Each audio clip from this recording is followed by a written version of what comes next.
Well, it was just about 20 days ago. In fact, it was exactly 20 days ago that we were in this spot. I'm Jeff Matthews. That's Tim Roach. That's Levi Gilbert. And this spot is high above Hornet Stadium. Tonight, Bryant and Conway. 20 days ago, we played that Saturday night. It was a game that was ugly in a lot of ways. 7 turnovers on one side, 4 turnovers on the other side. And it was a game that Bryant ended up winning. Conway was in for a while. Okay, all that happened. There's been some games since then. Those games happened. Tonight is all that matters. It is a spot in the finals. Bryant, their drive for 5. You see it everywhere that you look, going for their 5th straight state championship. Conway looking to go to the state championship for the first time in decades. Haven't won one in even longer than that. So there's a lot on the line. I'm excited to be here. Once again, I'm excited to be down in the stands and not have to talk about it because there's a lot to talk about, and I would rather you guys do it. Let's start with you, Levi. You're ready? Are you ready? I'm ready for tonight's game? Yeah, I'm ready. I've got a good feeling too. I felt good all day. I do too. I do too. He never feels good. But I'm not. I mean, I do, but I'm not. I have so many questions that I want to roll through and see happen. We had such a really good performance first half last time we were here, right? And did not get it done in the second half. But to your point, 11 turnovers total in that ball game. I don't think we see that this time. So I'm interested to see what happens without the turnovers. And we have definitely been blessed with the weather situation. Oh my gosh! Twofold. It's 30 degrees warmer than it was this time a week ago. Right. Yeah. So we'll take low 50s. And also, all the rain that we had on Thanksgiving Day and all the rain that we're planning to see tomorrow is completely surrounded Friday night. So it's clear, it's cool. But I don't know what the playing surface is like, but for the most part, I think it's probably going to be dry. What did happen on that night, though, with Conway losing, I really think in some ways was the best thing that could have happened to this team. Because the game was Saturday night, because they lost the way they did, they had to get right quick. They didn't have time to sit around and think about it and lick their wounds. They had to get ready for Harbor, a game that they won easily. Then to go to Fayetteville last week and the dominant performance that they had, I think they're coming in with momentum and confidence that maybe they don't have if what happened 20 nights ago doesn't happen. Yeah, honestly, I feel like maybe the most confidence they've had all season. Yeah. After the performance they did a week ago at Fayetteville, the 37-0 shutout on the road, exercised a lot of demons that night. I do feel like they're coming into tonight confident, probably loose. None of the pressure is on Conway. Yep. I didn't even know drive for 5 was a thing. I kind of got a little nauseated when you said that. But that's on them. All that pressure is on them to hold up to that performance. And what a performance it's been for the last 4 years. It's been impressive. But I feel like Conway comes in feeling pretty loose. And I've had more time. Obviously, we can think about that last Bryant game a little more than they could. Like you said, they had to jump right in. Oh, yeah. Honestly, there were some really positive things that happened in that game, namely the way your defense played. Yes. 3 times. Right down there. Bryant was inside the 10 over here, and we held him to 3 points. Yeah. If your defense plays like that again tonight, we're going to be right back in it. Yep. It's all the things that Tim has prepared for his 3 things, the limiting the turnovers, all that stuff. So, I don't know. I feel like Conway, they proved a lot in that first game against Bryant. Obviously, there were things that they have to work on. Yeah. But if they can do that, I feel good about it. Well, here's what I hear in town, and you know, people will come up to all 3 of us, I'm sure, and talk about the different games, the different things that happen. I have heard from people who I knew didn't think knew anything about football that have said, how are we going to give Donovan some more time? How's the protection going to improve? So that was something, obviously, that we saw. He was under a lot of pressure. How does that get better tonight? Well, I think there are a couple of things that you can do. We have an offensive line that has been, when you look at the whole season as a whole, has done a tremendous job of protecting Donnie. I think with the athletes that Bryant has, all that is a little bit you look at that and go, well, it's a different game at this point. Mm-hmm. So I think from a blocking technique perspective, you've got to play a little differently because the guys on the other side of the line are a little bit bigger, a little stronger. Yeah. So you may have to do a few things there. I think the other thing that we can do is Donnie can help himself. He rolled into the pressure on the outside. They did a lot of things on the outside. Even their blitzes came from the outside. So I think if he does not roll, he likes to roll. He likes to get the ball out. We've seen him take very few sacks. Mm-hmm. He throws the ball away very well. He tries to use his legs to get space to be able to throw. What that did against Bryant last time was he rolled into the pressure. He would roll into where they were blocking rather than up in the pocket. So I think he can help himself if he will step up into the pocket, take off and run when it's there, when he sees a lot of green space, go. But if he'll move the pocket into the middle rather than on the outside, I think he'll have a better way. I'll jump in here because one thing that gave me a lot of enthusiasm that happened last week is if you watch that Fayetteville game, when we talked about it on air, there were a few times that they ran in this new set that they haven't run all year. They had an H-back in. Des Davidson was back there playing the H-back kind of fullback type of position. And to me, that wasn't as much about Fayetteville as it was about getting ready to do that tonight. Yeah. And because I think if they run a formation like that, you're naturally going to have one more blocker in there to help that situation, to help give Donnie a little bit more time. And the other thing that I think we've seen since that Bryant game is you think about the Harbor game. Donnie had that keeper for 29 yards for the score. He ran really well last week against Fayetteville. I think if he can do some of that some more, and you were talking about it too, maybe stepping up instead of stepping out, those are two things that we've seen the progress since that Week 10 game that gives me some confidence that we can come in here and do something different than we did 2 weeks ago, 3 weeks ago, whenever it was. So speaking of the offensive line, if there is a question mark in the starting lineup, it is there. And I'm asking the two of you. I know you've been on the road, traveling back for Thanksgiving. We've been busy as well. Any news on James Neal at right guard or Sean Tufu at right guard? Well, I mean, if you talk to certain people, it's a mixed bag. You get from some people it's going to be, well, Sean's going to play. Maybe he'll play in some of the heavy packages, and they use him in the backfield when they run the heavy packages. So maybe then. But then if you talk to the guys that are closer to Sean Tufu, Sean says, hey, it's Bryant. It's my senior year. Of course I'm playing. I'm going to be right there. So it's both ways. I think if you had to ask me, I would say we probably start with Neal and see how that goes. And if you need that senior leadership, or if you see something that's just a little bit different, then you go with Sean. I think he'll play. I absolutely think he'll play. I just don't know if he'll start. He talked about those people, if you talk to him. Yeah. By the way, he's talked to all of them.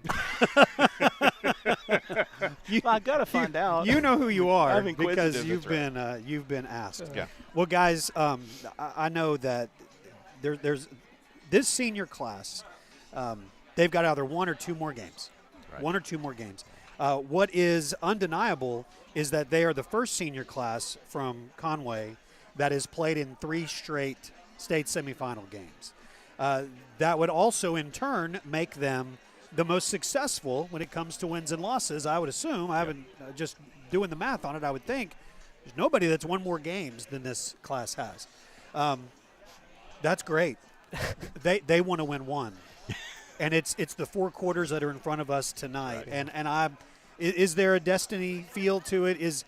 Are we thankful that the way it worked out was that the team between us and War Memorial is this team on this field?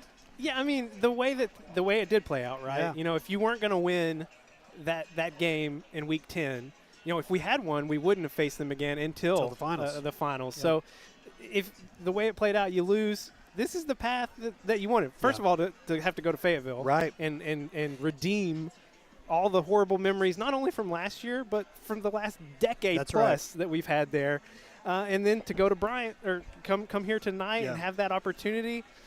You couldn't ask for anything more. If you want to go and prove yourself as a champion, you got to go through the champion. 51 straight in-state wins, 4 straight championships. It has to end sometime. Why not tonight? Let's look at the bracket real quick. We've put together this bracket of the 7A playoffs, and so now we're finally down to the Final 4. And on the left-hand side there, you see the number 1 seed from the Central is Bryant, a 42-7 win over Rogers last week. There's our shutout victory over Fayetteville, 37-0. Bentonville also got a shutout victory over North Little Rock, 45-0.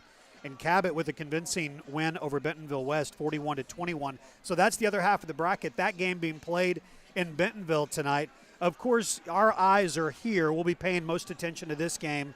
But I'm sure throughout the night as we get updates, we'll be sharing those with you, what's going on between Bentonville and Cabot. We've seen both of those teams. Quick thoughts on the 2 teams on the right there. For me, it's Cabot, just because they have this overwhelming desire to just pummel you.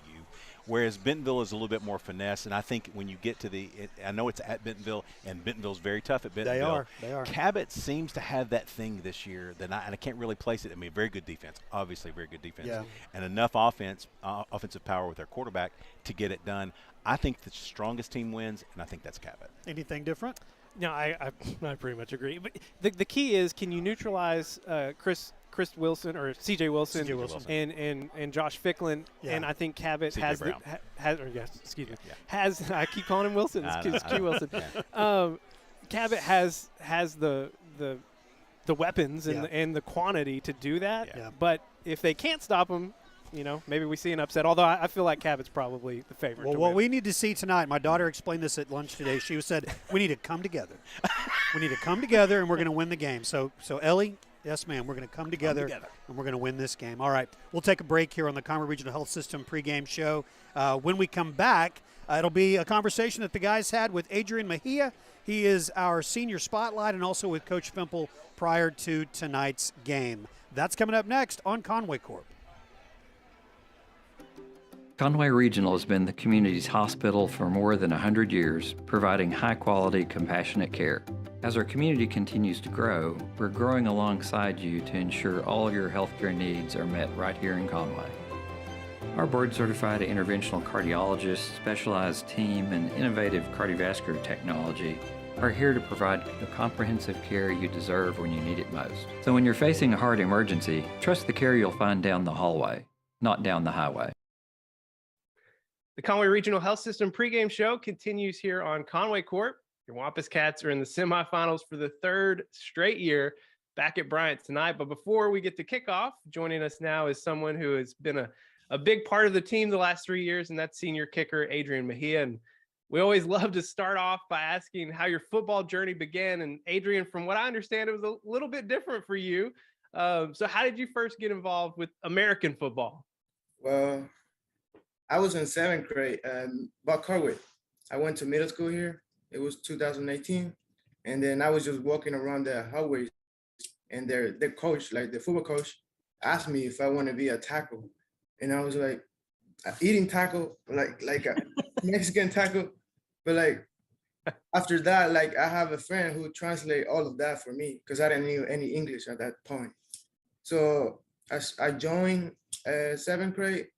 And then in 8th grade, I try out for kicker with Blue Side on Coach Sprint. Mm-hmm. And then in my 8th grade year, I play on 9th grade. And when I was in 9th grade, I play in varsity here. And I'm here right now. Senior year. We were excited to get you when you joined. So this year, you had a huge performance against Bentonville. First game of the season, made 3 field goals. That was the difference in the ball game. But Adrian, year in and year out, you've had a major impact on our offense, tons of extra points, lots of field goals. It has to feel really good to be part of such a huge offense with the Wampus Cats. Of course, we're the best offense in the state, man. But like the scoring points in there, it's just huge. It makes me feel good.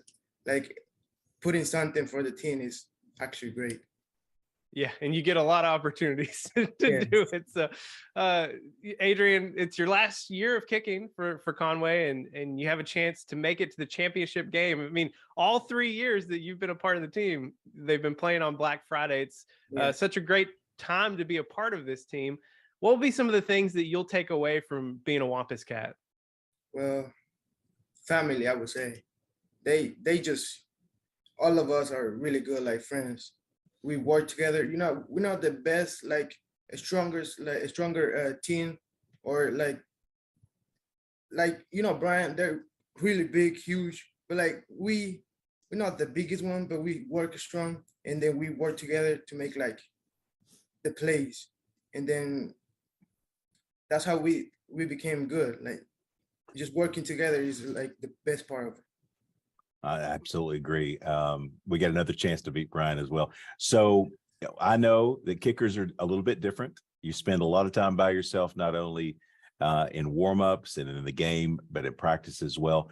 On game day, I get to see you out there kicking early on. But what is it like for you game day? How do you get ready mentally for the ball game? Well, I have a trick though. I play soccer before the games. I just have a soccer ball here, and I just go on the field house and I just play soccer. I'm just trying to like relax my body, and then after that I just go kick. But like it's all mental, like you said. And then you just gotta be positive. So like you make all your kicks, just mental positive. Well, he's senior kicker Adrian Mejia, and he's been racking up points for the Wampus Cats for the last 3 years. Adrian, thanks for joining us. Thank you.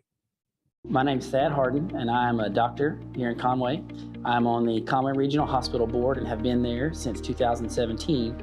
I also serve as the chairperson for the Arkansas Duck Derby. The Arkansas Duck Derby is a competitive duck hunting tournament that benefits the Conway Regional Foundation. We take local landowners who have donated their time and their land and pair them randomly with teams that have registered ahead of time. Those landowners and teams will get together and figure out where they're going to go and what time to meet up, and then they'll go hunt. When they're done hunting, they check back in, bring all their ducks back to Conway, and then we have random scoring. And then whoever scores the most points wins. The Duck Derby banquet is a banquet that takes place the night of the hunt. We'll have over 1,000 people there. We'll have live auction, silent auction, raffles. We'll have all sorts of things for people to do, for men and women and children. We'll be giving away over $10,000 worth of guns, truck, side-by-side, boat. We have the grand prize raffle, which will be a truck that's been camouflaged and lifted and all the bells and whistles for a duck hunter's greatest desires.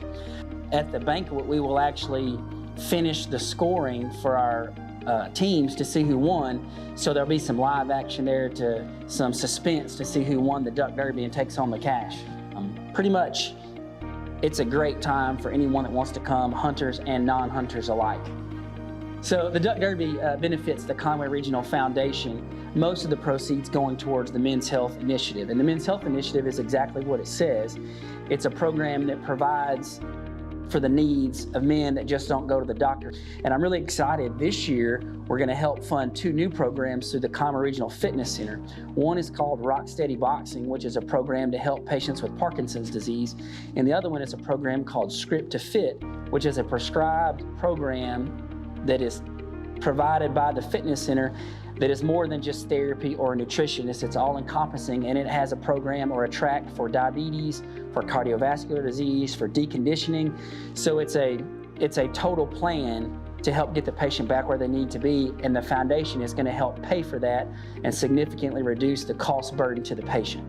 Men's health is really important to me because as a man, I've seen what happens when men don't take care of themselves. I've seen primary care patients come in to see me in my clinic, and they're too far gone. There's nothing we can do for them because they didn't do what they were supposed to.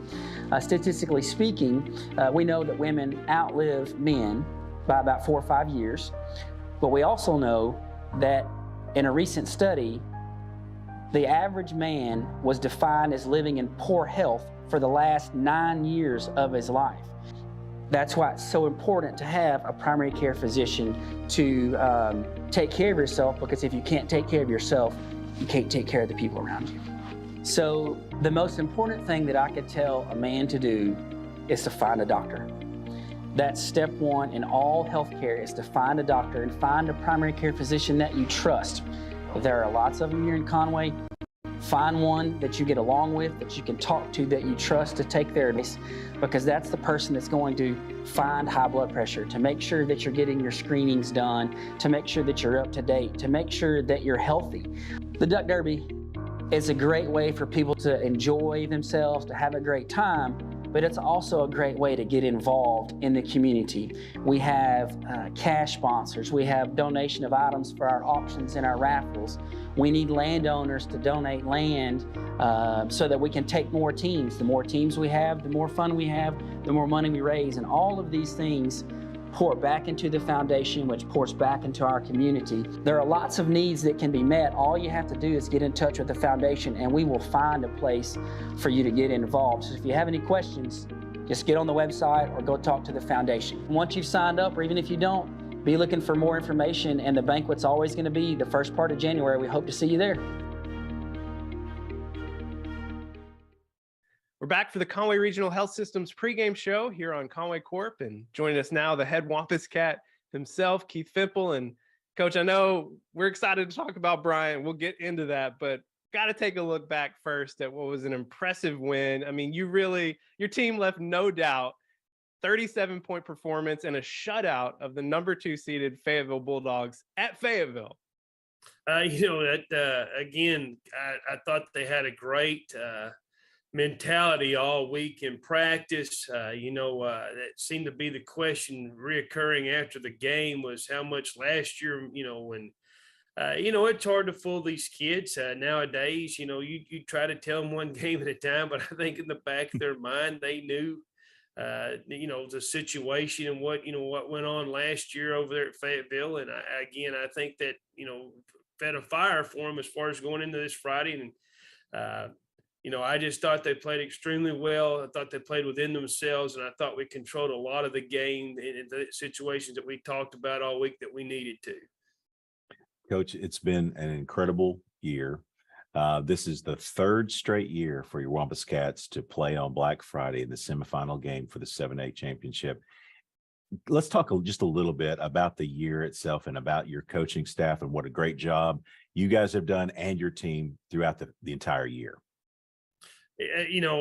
How blessed am I, coming here 5 years ago and the administration and Coach Ashcraft giving me a chance to be a head coach, and being in a great community and public schools like we have here at Conway. And, the vision that my staff has helped me with along the way of, we want to be practicing on Thanksgiving. We want to be a factor all the time, and I think, during the year, we had some growth in some situations that we had to learn from. I thought, again, you take advantage of all those on Friday nights, whether it's winning or losing, you're going to be able to learn something from that. But again, like I said, the vision we've had is to practice on Thanksgiving, at least give you a chance to play for a state championship, and been lucky enough and blessed enough to be here 3 times in a row. And it's all about my kids and the staff that I have. Coach, all right, let's talk specifically about Bryant. You played them just a couple of weeks ago in the regular season finale, and you had some success, just not enough to get over the top. The state title game is on the line. What's it going to take to beat the Hornets down in Bryant? It's like me and you have sat here and talked with Levi and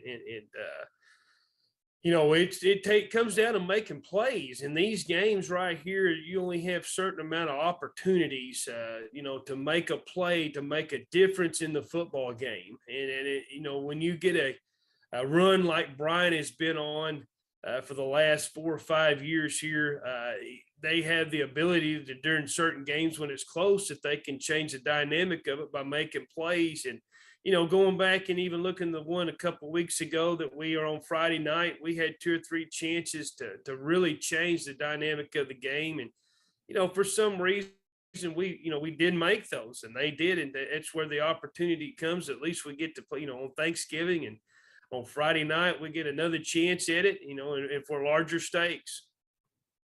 His Wampus Cat head coach, Keith Fimple, and his Cats are playing for a chance. We've said this multiple times now. I'm going to say it again, though, because it bears repeating. 3rd straight year. It's never been done at Conway. 3rd straight year playing in the semifinals. Coach, best of luck tonight. Appreciate you guys. Go Cats.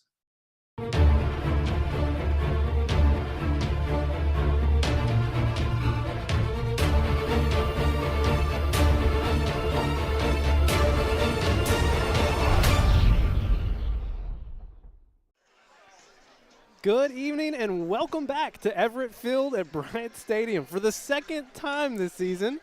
I'm Levi Gilbert alongside color analyst Tim Roach, and this time the stakes are even higher, if that's possible. It definitely is possible because it's true. It's your number 3 ranked Conway Wampus Cats taking on the number 1 ranked, undefeated, 4-time defending state champion Bryant Hornets. And Tim, the winner plays next week for the 7A state championship. For the 3rd straight year, we are in the spot we want to be in. We are not necessarily wanting to be here, but this is the spot you want to be playing on Thanksgiving. One of the top 4 teams in the state. We've been 2nd and 3rd all year long. It's time. It's time, yeah.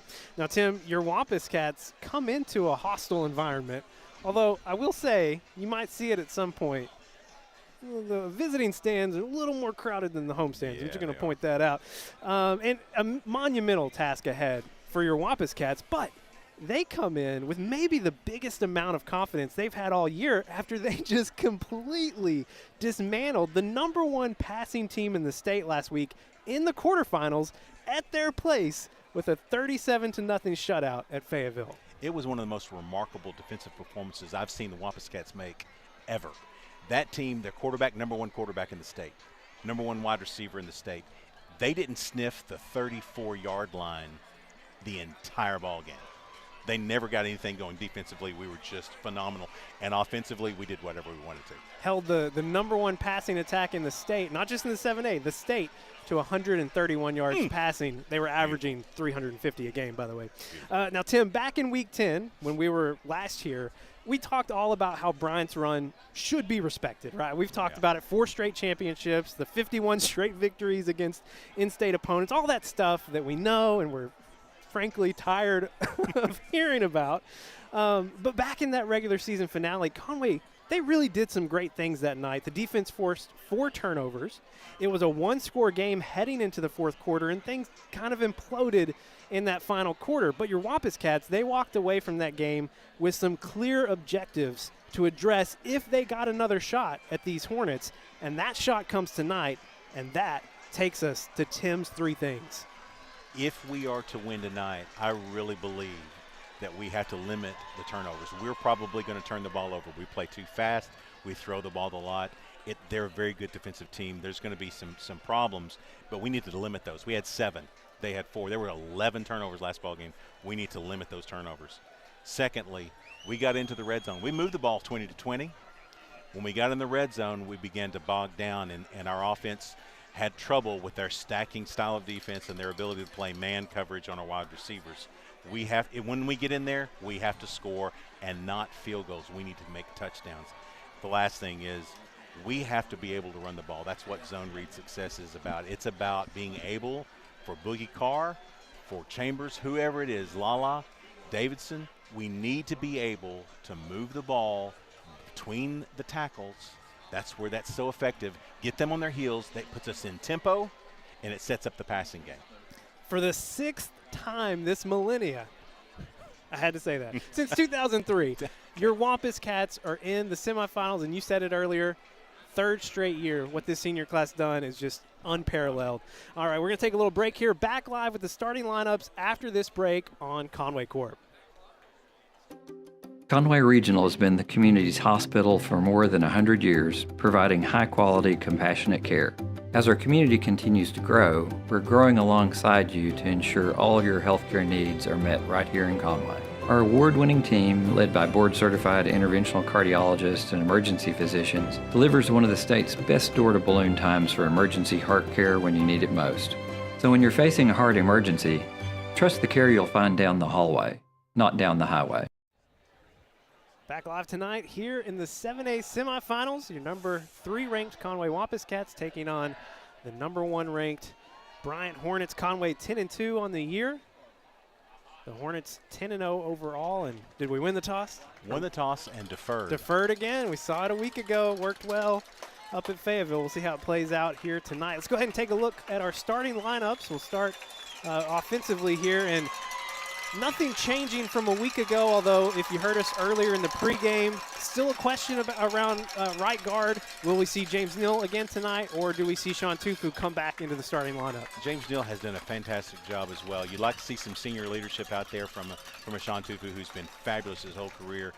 If he is able to go, he'll be able to go. Let's go ahead and take a look at the defensive graphic as well, and no changes from a week ago. We saw a little bit less of Garrett Sanders on the field just because of the personnel we were having to throw out there against that Fayetteville passing attack. Yeah, and it worked well. Garrett didn't really see the field much until we got down to where we scored the safety, putting pressure on the quarterback. That was the thing there.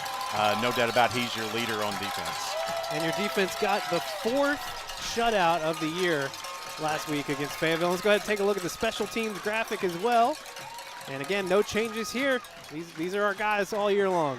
Yeah, and we've had some real good success in the return game. Punt game has been spot on, whether it's going to be Preston Prock or Philip Sherry. So really happy with these guys. One thing I think we do need to do is try and keep it away from Drake Fowler. He kind of hurt us a little bit in the punt return game back in week 10 when we were here. Well, they've got a lot of guys that you want to limit their ability to be successful. Singleton, you've got Ganaway from running back perspective. They've got a quarterback that can run the ball and throw the ball effectively. They're just a dangerous team. They are who they are for a reason. They're just very good across the board, both sides of the ball. Very well coached, of course. Buck James in his 7th season, and still hasn't reached double-digit losses. Although if he did find a way to lose tonight, he would get to 10 in his time here at Bryant. I would love to get to that number. Be okay with that. The Wampus Cats, the 2nd straight week in a row, win the toss. They've chosen to defer. I don't know if we've ever seen that happen until, of course, a week ago, let alone twice in a row. If it's not broke, don't fix it. Had to go to Fayetteville to beat Fayetteville. Have to come to Bryant to beat Bryant. This is the team that's got the makeup to be able to do that. Can they get it done? And we'll know here shortly. James Martin and Jordan Knox back to receive for the Bryant Hornets. Great Friday night for some playoff football here in Saline County.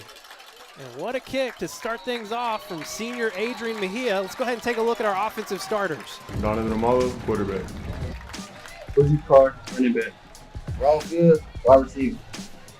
Clay Fisher, receiver. My name's Chris Now. I play wide receiver.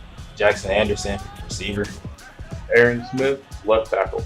Q Whitehead, left guard. Cole Smith, center. My name is James Neal, and I play offensive guard. Cole Williams, Right tackle. And I apologize. That's obviously my fault. Our defense is on the field first. None of those guys are going to be playing defense. Again, not used to them winning the toss and deferring. Here on first down, it's a handoff to Martin. He's trying to bounce it out on the far side, stepping up and making the tackle. That's Q Wilson. Man, he's done such a great job of that coming off of the edge. Good, solid tackle, went right to the knees. That's a big running back. Did a great job of getting out there on the edge. Now, who we haven't seen out there to start is Matorian Singleton. He did not play a week ago against Rogers. He is the leading receiver for the Hornets. Be passing here on second down under pressure, and he will be sacked by Preston Prock. Man, this guy has absolutely turned it on. You know, the Cabot game was like the game for him. What an unbelievable push by your defensive line there. Wow, Preston. I think it was a Preston. It might have been Big D. They were both there at the same time. And Kelgen was there as well. Man, just, oh, what a great push. All right, it's going to make it 3rd and 16. Now the Hornets respond being behind the sticks. Walker back to pass, forced up. Ben Chandler coming in, can't make the tackle. Walker is going to pick up the first down after a run on 3rd and long. Wow, that is just a phenomenal run by the quarterback there. We did force him to step up into the pocket. Once we did, yeah.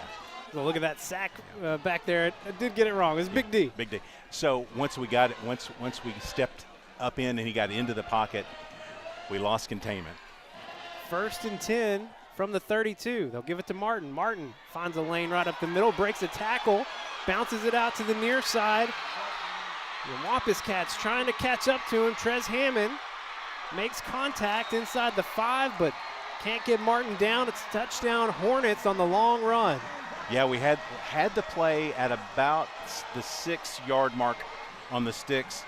Didn't get the tackle we needed. We had a good stick, just no wrap up, and he bounced it outside and was gone. Good downfield blocking by Bryant there.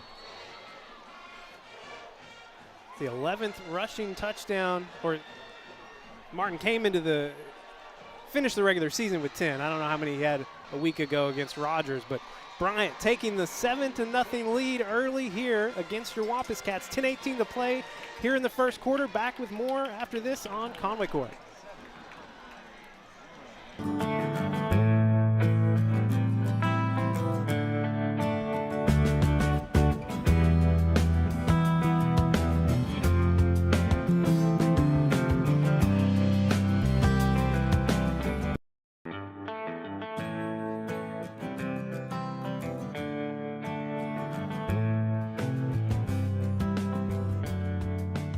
thank you for your business. Well, Tim, your Wampus Cats got the situation they wanted, got a sack on second down, 3rd and 16, and Walker breaks containment, and the running game for Bryant turning deadly here in the first quarter. Yeah, those 2 plays, back-to-back plays, getting the 3rd and long, converting there, and then breaking out of a tackle at about the 45-yard line, and then it was just a race to the end zone. Good downfield blocking kept our guys at bay. Just a good play by Bryant. This is exactly, well, not exactly how it happened, but we're about the same spot we were last time. Down 7 early. Malachi Graham kicking deep for the Wampus Cats. Q Wilson hauling it in around the 5. Trying to find a lane. Ball hits the turf, and the Hornets recover, and score out there on the far side. And just like that, Bryant Hornets up 13-0. Yeah, good stick there, right into the heart of their coverage. And, I mean, they play a lot of their starters on special teams. They did that last year as well. They make plays on special teams. So far, 2 letdowns, 1 on defense, 1 on special teams, and it's 14-0, or going to be. First turnover of the game, and the Hornets pick it up and quickly turn it into 6 more points. And just like that, Tim, Conway down 14-0 here on the road in the 7A semifinals. 10:09 to play. We'll take another break here on Conway Corp. It began in 1997 with one goal: community first. It grew, reaching farther and farther across the state of Arkansas. Now, we're on the move again, ready to show our commitment to the people of Conway. Ready to continue the effort to revitalize our downtown with a state-of-the-art banking facility. Ready to live out our firm belief that community is everywhere. And now, community is here.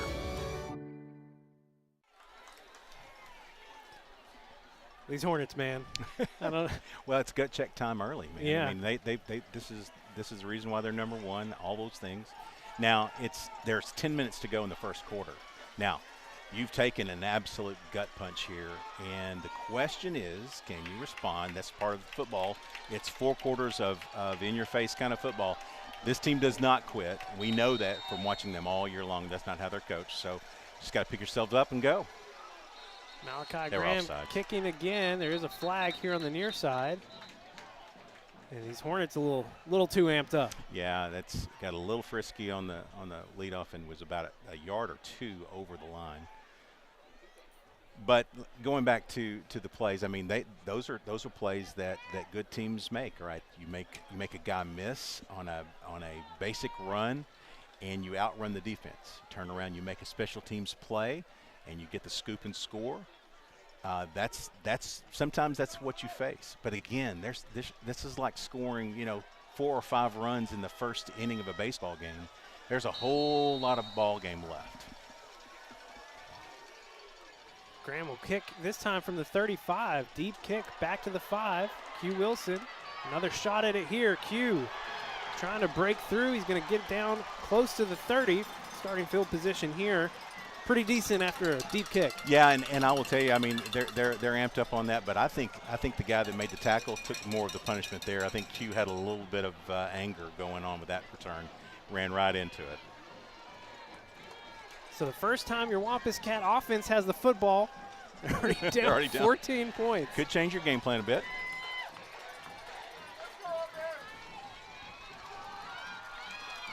First and 10 from the 29. Donovan Amalo on the keeper, stepping upfield. He's got a big gain on first down. Really close to the sticks as Sean Tufu started the game at right guard. You can see him trying to limp off the field, so he did give the start to the senior tonight. Yeah, there's just no go. It's just he's been hurt so much this year. Donovan rolling out, looking for Rome Fields, lofted up just a little bit too far out of bounds. Yeah, had him open, and that's going to be a really tough touch pass, but had him open. Des Davis checking in. Expect to get a look at this newer formation that we saw a week ago with the H-back. Second and 10. They'll give it to Boogie. Boogie met in the backfield on that left side.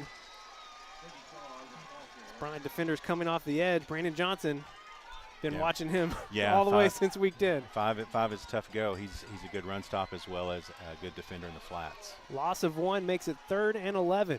Donnie looking to pass, stepping up in the middle, looking for Rome Fields. And is incomplete. Rome double covered. All right, so we didn't go 3 and out. We did get a first down, but the rest of the series was not what you'd like to see. Now, if you make some completions and you get at least a little bit of push on runs, we'll get back into our tempo, but nothing there allowed us to do that. Phil Sherry on for the quick kick. Line drive, taken in by Drake Fowler near the 25. He breaks out of a tackle. James Neal can't make a tackle on the near side, and Fowler going to finally go out of bounds near the 35. That guy's super, super dangerous on punt returns. Showed it again last time we played. Caught the edge. We had basically a lineman down there trying to cover the edge and just didn't make it happen. Everything right now going the way of Bryant. Ball is spotted at the 37.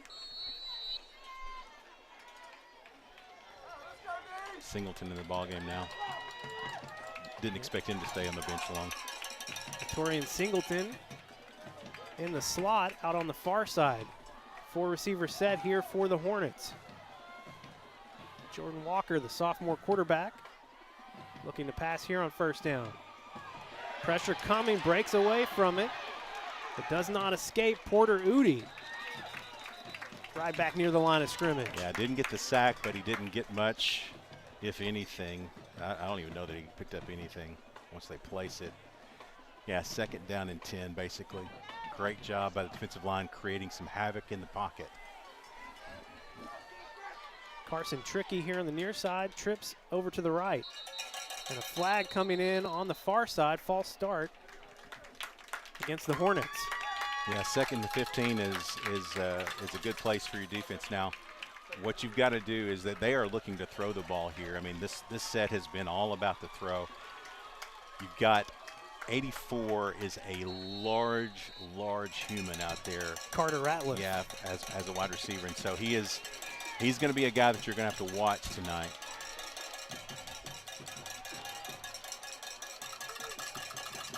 Second and 15, Walker is going to keep it here.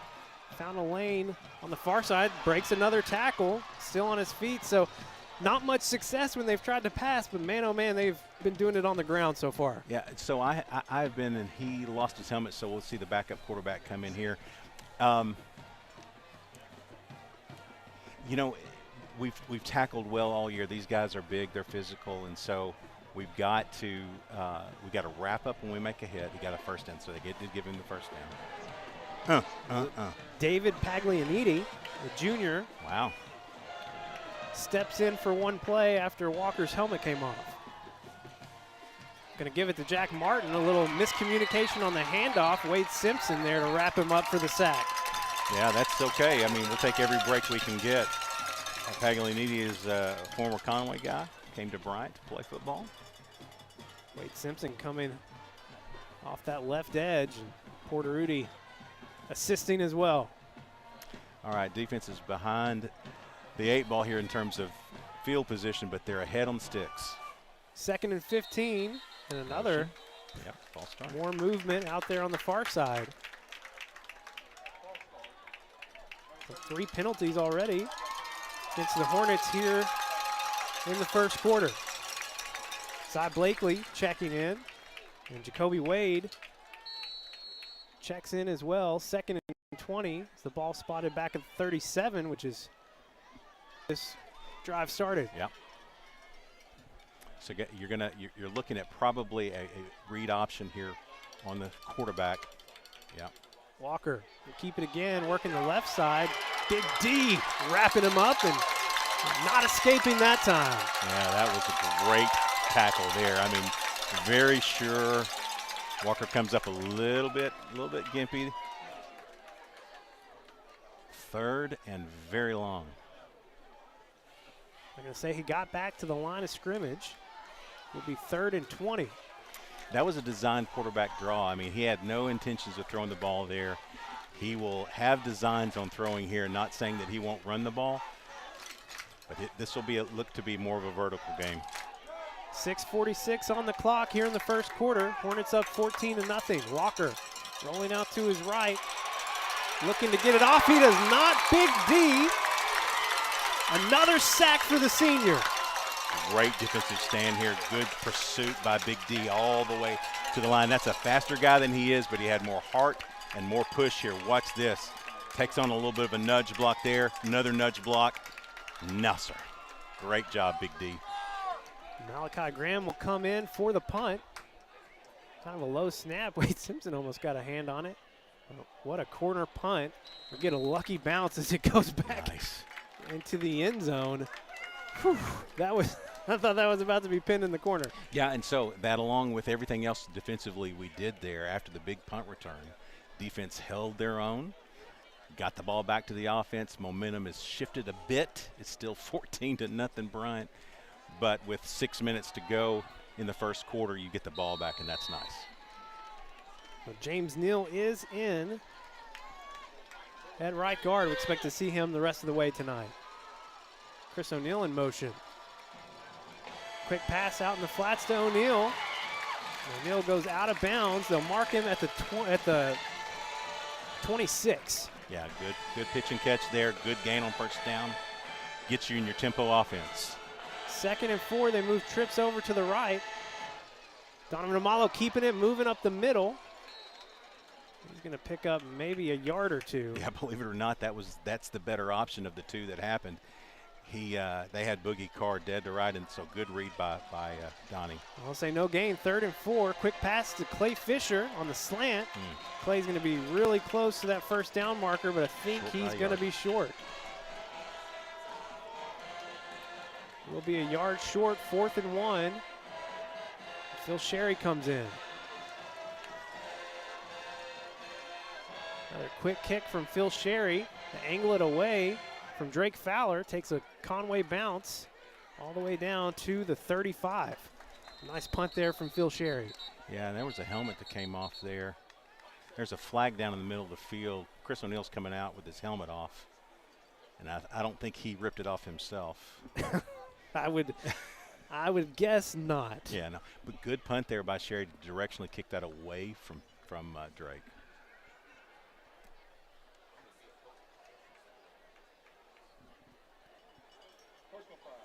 Will be a personal foul against the Hornets.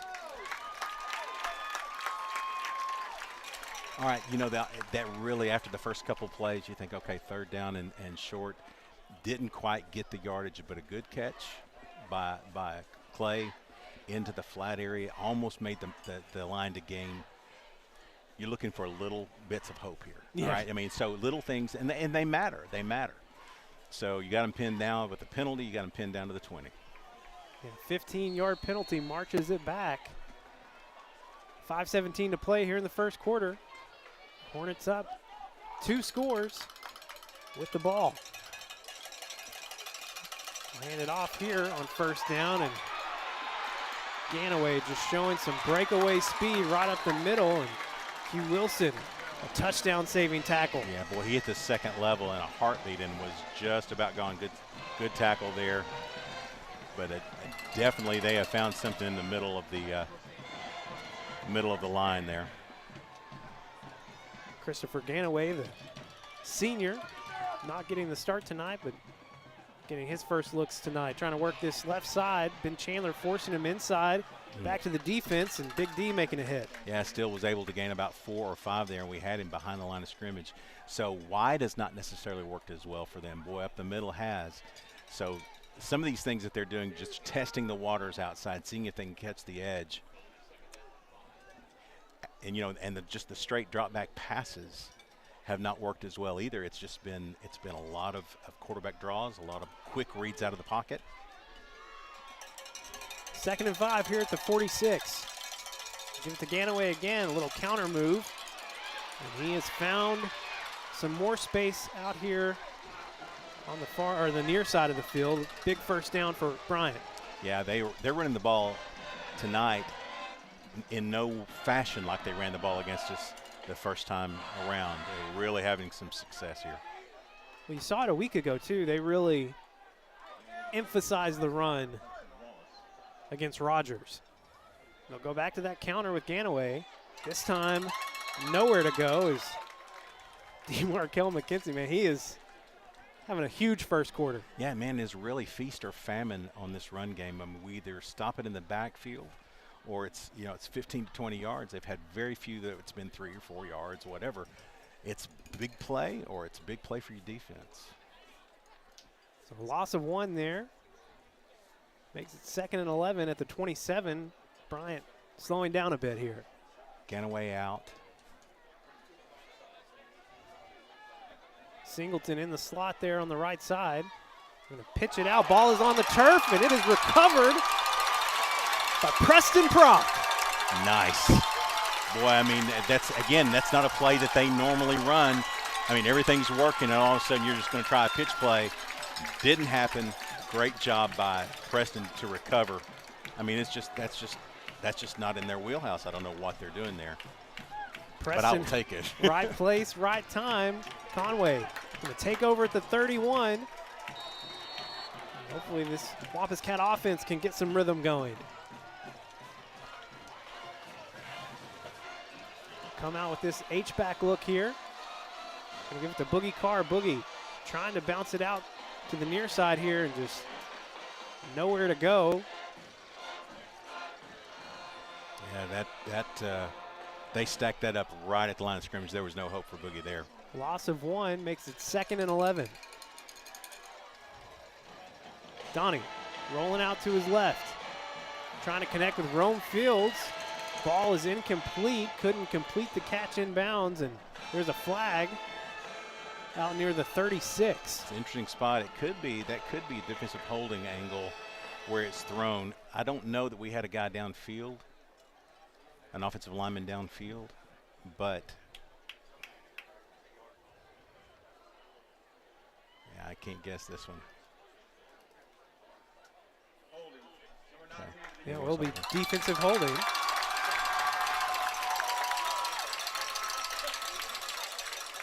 All right. A 10-yard penalty, but it'll still be short. Yeah, 2nd and 1. Of the first down marker. 2nd and 1 from the 40. They give it to Boogie. Boogie just nowhere to go as he's met immediately by Nick Biskey. Behind the line, it's going to be a loss of 3. Yeah, man, they are just stuffing the run inside. That's a lot of beef up there. I don't know if you can tell by other than Aaron Smith and maybe Q, they are way bigger than we are here. 3rd down. Donnie stepping up under pressure. He's going to pick up a first down, still on his feet past the 45. He finally goes down near the 48. That's what he's going to have to do tonight. I mean, it's going to be a lot. I think we're going to see a lot of that, using his legs to get us out of trouble, because if they stuff the run like that, we're going to have that option open. 1st and 10. Conway moving quickly. They give it to Boogie Carr. Boogie finally able to fall forward. Yeah. gain a 1 or 2 here. Positive yards. I mean, it didn't seem like much, but that's actually okay. Allows us to stay in our tempo. Moves the ball to the 50. 2nd and 8. Jackson Anderson in motion. Design run for Donovan Omalo out on that far side. Picks up the first down and walks out of bounds inside the 40. They'll mark him at the 39. Yeah, there was no hesitation there. I mean, as soon as he saw the green on the outside, he took it. I mean, it was just boom, and he was gone. May have been a design draw, but. 1st and 10. Boogie work in the middle there. Gets low and leans forward for about a yard. Yeah, boy, that is some tough running inside. Got to get a seam. Makes it 2nd and 9. Bryant showing the blitz. It's picked up.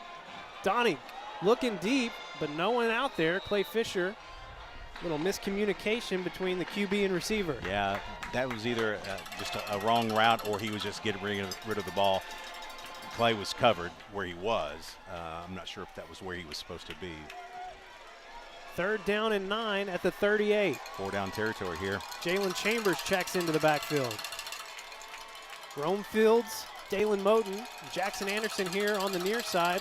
Chris O'Neill out on the far side. Donnie lofting it up for Dalen. Dalen trying to get his body turned and got a hand on it, but couldn't get there. Yeah, I mean, that was actually a pretty good throw there. Just a little too far, but it was a back shoulder throw, designed back shoulder throw, just a little bit off target. I like that attempt, though. They had him man coverage. It was the right call for that. 4th and 9. They do keep the offense on the field from the 38. Donnie under pressure. Rolling out, connects with Jackson Anderson. Jackson has the first down near the 20. A huge play. 4th and 9, and he rolls out and finds a wide open Jackson Anderson. Great route by Jackson. They had the pressure right up the middle. First down, Donnie running again. Delayed run from Donovan Omalo. He's going to pick up a chunk here on first down. They'll mark him at the 14. Big play on first down. That's a huge play on first down. 2nd and 3. They'll give it to Jalen. Nope, Donnie keeps it. And he's wrapped up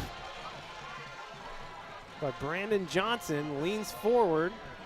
Going to give him another yard. 3rd and a long one, maybe. 3rd and 2. They'll give it to Jalen. Jalen work in the middle. Trying to lean forward. It's going to be real close. Yeah, I think he's short, though. Donnie took a lick on that run previously, still kind of catching his wind. It's going to be 4th down. 4th and 1. They give it to Jalen. Jalen leans forward, picks up the first down. It'll be 1st and goal for your Wampus Cats. Yeah, good push right off the backside of Q. That was well done by your offensive line. Good job by Chambers, just planting his foot and getting the seam. 1st and goal upcoming from the 9, and a timeout on the field. We will take it with them. Back in 30 here on Conway Corp. From day one, Centennial has been there for the people of Conway, the people that teach us, protect us, guide us, and work to make Conway better every day.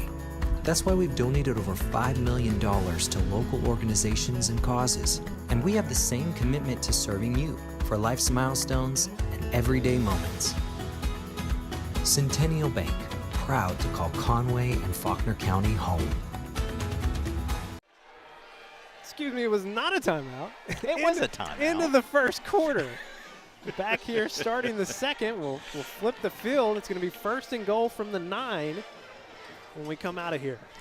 Yeah, so this has been a very, very, very tough drive. I mean, I like this kind of drive in that we're keeping our offense on the field, giving our defense a rest. We're moving the ball at times, but we've already converted 2, maybe 3 4th downs. And so it's just tough sledding. We've got to get our running game going. We really, everything we do is off of that. Now, Donnie has done the job running the ball. So yeah. 6 carries already for 40 yards. I'll have trips over to the near side as we come back. Donnie fakes the pitch, steps up field. He took a big hit near the 7 or 6. Yeah, you can't. That's not going to. I mean, that's the problem with that, right? Is that he's not. I mean, he's built. He's a big kid. He's built to run the ball as well. But man, you can't take hits like that on that. 2nd and goal from the 7. Twins to each side. Donovan stepping up, takes another big hit. So he gets it to the 6. Yeah. Again, I mean, he quick decision there, very quick to run it. Not a lot of space there. They fill in the gaps very quickly. He's going to have to be able to throw the ball here. Wampus Cats taking their time with the call here, trying to let him catch his breath. Yeah, absolutely. 3rd and goal from the 6. Man coverage on Chris O'Neal. Omarion Pace in motion. Donnie going to keep it again. Gets inside the 5, down to the 4. All right, the question is, go field goal here, get some points. The field goal unit will come on.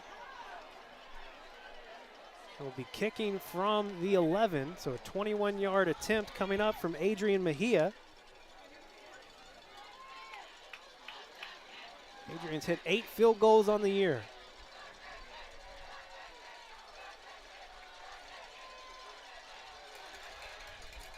Kick is up. That is beautiful. Wampus Cats on the board. Cut the lead down to 11, 14-3, 10:21 to play here in the second quarter. Back in 30 here on Conway Corp. When you choose First Security, banking is just the beginning. Here, we take care of each other, making the community we all share even stronger. So people in Arkansas can build a life, buy a home, run a business, and more. Strength in numbers and neighbors. It's another way First Security helps Arkansas bank better. And it's why you should call on us today. First Security, bank better. Back live in Bryant here for the 7A semifinals. And Tim, Wampus Cats put a drive together. It was tough, but get it all the way down inside the 10 and end up settling for 3. Yeah, and there's no way that you're going to make that drive take that long, take all the bruising hits that you take there and not come away with anything. You're going to get 3 there. You'd love for 7, obviously, but good job by the offense just to get something out of it. Now, you're not going to be able to run Donovan all night, so we've got to figure out the running game. We've got to be able to throw the ball into the flats, give Donnie some time, and defensively, we've got to figure out how to stop the run. Adrian Mejia kicks it. Will be taken in by Martin at the 5. Martin trying to take it back to the left side of the field. And he'll be taken, well, he's still pumping those legs, but forward progress will stop. Let's go ahead and take a look at our defensive starters. Preston Prod, defensive end. DeMarkel McKenzie, defensive tackle. Kelvin Thomas, D tackle. Porter Udi, defensive end. Wade Simpson, outside linebacker. Gary Sanders, middle linebacker. James Kelly, outside linebacker. Trey Hammy, quarterback. Hudson Wallace, safety. Jonas Cecil, safety. Quadro Wilson, cornerback. Bryant starts this drive at the 27. Walker will run here up the middle. Zy Blakely wrapping up, and a bevy of Wampus Cats in there too, but quite a chunk picking up there on first down. Yeah, gain of 5 straight up the middle. Just got to figure that at some point in time they're going to test the Waters throwing the ball up. How many yards passing do they have so far? 0. That would be 0. They have 141, make it 146 yards rushing now. Yeah, they haven't needed to throw the ball yet, so we've got to get them into that position. I would rather have them throwing the ball than running the ball. Conway trying to bring the blitz. It's picked up, and deep long pass over the middle. Incomplete. It'll be 3rd and 5. Yeah, they trust themselves on for that long middle ball because that's not necessarily their strength. So they went with a shot there. Good coverage there by, was that Hudson? I believe it was Hudson Wallace coming over the middle. But they believe in their running game, and I guarantee you, I don't guarantee anything, but this is going to be put the ball in the quarterback's hand and let him go. Ganaway in the backfield, trips to the right, 3rd and 5. Walker rolling out to his right, looking deep, and a pass thrown outside the arms of Carter Ratliff. And Wampus Cats hold on 3rd down. Yeah, great job by the defense there, making the pressure play when they had to. I mean, 2nd and 5. Deep throw down the middle, no good. Then they had to throw again to the boundary on a very low percentage pass. Just a great job. And good pressure that time, by the way, by the linebacker. So interesting here, 2 back for your Wampus Cats, Rome Fields and Q Wilson. Q calling for the fair catch, lets it bounce over around the 36. It'll be spotted at the 35. Your Wampus Cats, last drive, marched it down the field. It was tough sledding the whole way. Came away with 3, and we'll have another shot at it here. It looked like our options were limited in the red zone. I mean, options are limited. It's been mostly Donnie with his legs, but really, really limited in the red zone. So we've got to find some other things that work. Coach Kelly's got a lot of tricks in that bag, so hoping we'll see a few of those. Start with trips to the near side here for Donovan. They give it to Boogie Carr. Boogie getting some positive yards here. Give him 2 yards on first down. Yeah, see, and that's that backside linebacker, and they are so fast on the backside. Actually, backside end. That was the backside end that got that one. Empty for Donovan. Over the middle to Clay Fisher. A little low and away. Clay almost got his hands. Oh, he did get his hands on it, just couldn't secure it to the ground. It's going to be, I think it looks to me like at least the game plan right now is to put ultimate pressure on Donnie. Just everything at the line of scrimmage. He's going to have to get it out and make some guys miss on the reception. We've got receivers that will be good after the catch. 3rd and 8. Rolling out near side. Looking for Rome Fields, and Rome well covered by Malachi Graham. It's going to bring up 4th down. Yeah, that pretty well covered on the backside. That had to be a perfect throw, just wasn't there. But it is going to be a situation where we're going to have to get rid of the ball fast. We're going to have to make some moves after we make the catch, and we've been really good at that all year long. So hopefully that'll work out in the end. And on comes Phil Sherry for the 3rd time. Low line drive. Drake Fowler. It bounces into him. I don't know if he wanted to get it necessarily, but Rome Fields and another Wampus Cat downfield push him out of bounds near the 40. Yeah, I didn't get as much on that, but it's still a pretty good return. Yeah, I don't know that he really, after the first bounce, wanted it, but it bounced into him, so he did a good job after that. Well, they will start this drive at the 42. 8:43 to go here in the first half. Wampus Cats trailing 14-3 here in the 7A semifinals. They tried throwing the ball a lot the last series. I wonder if they'll go back to the run here. Well, they have still yet to get a completion. Martin lines up beside Walker. They will give it to him, bounces it out to the left side. The Wampus Cats getting a stop behind the line. Yeah, if it gets to the outside of the tackles, we've had some more success here. When the bounce out we've got covered so far, not saying that they can't do it because they could, but it's been the quick pops up the middle, the draws up the middle that have really hurt us. Preston Prock got a hand on him, slowed him down until his buddies could get there with the backup. 2nd and 11. Walker, quick pass out to Martin in the flats. And Ben Chandler just being held out here on the near side. Force Martin upfield and going to get back to the original line of scrimmage. Yeah, we're pretty fast on the edges, and so that kind of plays. We've got some fast linebackers, plays into our strength there. Their majority of their success so far has been up the middle. I mean, that's what you're seeing here with the pass the way it is. It won't be much of a hesitation before Walker takes off with it. 3rd down and 10. Walker rolling out to his left. Trying to plant his feet. Zy Blakely there on the backside. And DeMarkel McKenzie again in the backfield. I don't know what he was thinking there, that there was not going to be any backside pressure, but he literally turned back into it. What a great push by your defensive line. Watch this. I think I'll turn back into it. No, sir. Way to go, Zy. And it's blocked. Wade Simpson blocks it. The ball is in the end zone. Can they get to it in time? Oh, man. It will be a safety. It was so close. Your Wampus Cats trying to get back to it. It's a swing of 4 points there, but your Wampus Cats do get the 2. 2nd safety of the year, right? No, third safety. Well, and I apologize for screaming into the microphone. Fan Tim, ultimate Fan Tim right there, screamed in. What a great play by your defense. What a great play by your special teams. Again, the momentum is shifting just a little bit. You can kind of feel it a little bit here. 2nd safety here in the playoffs. They got one a week ago up at Fayetteville. Right. I forgot about the one back against Jonesboro. Yeah, right. In week 9. Yeah. Special teams came up big. That's a great play. That does a lot of things. I mean, listen, yeah, it's 2 points, absolutely. Yeah, you're going to get the ball back, absolutely. It also puts a little bit of a thing for Bryant to go, okay, well, what's going on now? What's happening? We got a huge sack. We're not able to run the ball as effectively as we were before. We can't throw the ball right now. And then our punt team gives up a safety. I mean, that wasn't even just like a nudge of a block kick. That was full-on block. Yeah, Wade Simpson. He's trouble out there on that edge. I'm telling you, man, the dude's impressive. Hugh Wilson, Chris O'Neill, and Jacoby Wade all back near the 30. Now they kick it from the 20. So you're hoping for something around the 50-yard line. Stephen Fuller in for the kick.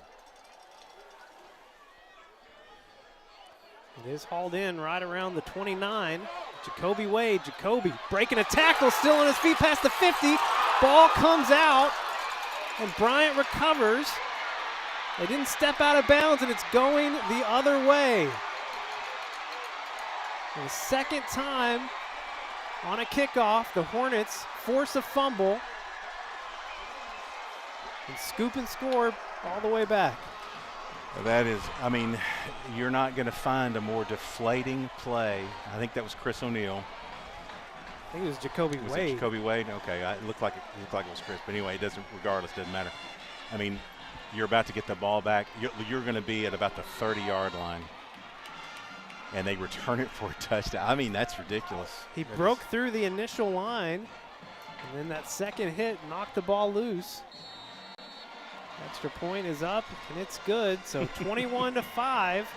Bryant taking another fumble off a kickoff, taking it back for 6. 6:41 to play here in the first half. Back in 30 seconds here on Conway Corp. The Smith Ford family loves football too. We have a variety of vehicles on the lot and ready to drive to any game. Our customers are treated like family. You'll receive the personalized service you expect and deserve. We make purchasing a vehicle easy with a hometown feeling and no hassle guarantee. Come by and experience Smith Ford's family customer service in Conway on Oak Street or on the web.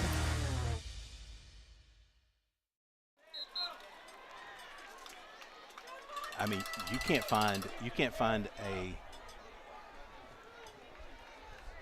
That's Chris O'Neal. Yeah, it is Chris O'Neal. You're right. So it gets all the way. Yeah, he was all the way to the 45-yard line. Well, so here's the thing, and I don't know that I've ever seen momentum switch that fast. You literally are going to be on their side of the field, all the momentum in the world, and then they score on the exact same play. I mean, it's just that's almost impossible to come back from. 21-5. Wampus Cats will get another shot here. It's going to be a short kick. Jackson Anderson coming in and recovering around the 37.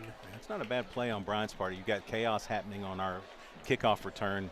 A, you don't want to give them the run back, but B, you want to just, put all that uncertainty in their minds. But what it does do, it gives us decent field position to start the drive. They will start this at the 37. 6:40 to play here in the first half. Trailing by 2 scores, 16-point lead for the Hornets. Donnie keeps it again, working the outside. He's going to pick up 2, maybe just 1. Yeah, ran right by. I mean, they had a guy that was flying on the end. I think that was Malachi, or was it 4? No, it was Malachi. Flying. I thought he was offsides, but he timed it just right. 2nd and 9. Donovan looking to pass. He has some time going deep for Rome Fields. Rome hauls it in. That ball comes loose. Couldn't secure the completion. Had his man beat. It's a well-placed pass from Donovan. Donovan had some time finally. Yeah, and a really good throw. I mean, that's not Rome has been there all year long, and that's just a drop. What I love is the is the defender with the all clear sign at the end. That's some misplaced bravado. 3rd and 9, 6-11 here in the second quarter. What a big play that would have been. Donovan looking back on the other side of the field for Boogie Carr. Puts a little too much on that pass out of bounds. It was well covered though. Yeah, but I do like that, and we actually talked about that this week, that a throwback to Boogie Carr, getting Boogie involved in the passing game. I think we're going to have to do that. I think Boogie's going to have to get involved in the passing game. It'll be a 3 and out for your Wampus Cats. And they're missing one man. They get Colin Goodman back out there. Phil Sherry. Nice deep punt all the way back to the 20, but Fowler will return it. And he will be taken down near the 35. 5:55 to play here in the first half. Bryant with the ball again. Yeah, I'm going to have to ask your defense to respond again. Now, we're still down just two scores. So not all hope is lost here. We've got to have another good stand by your defense. Get over here and figure out something offensively. Get some chins up rather than down, because we're seeing a lot of that right now.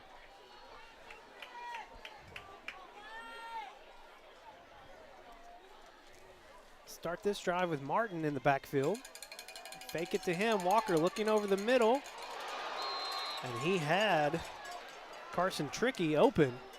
Just a little too far out in front for him. Yeah, that's the second time they've tried to go deep across the middle.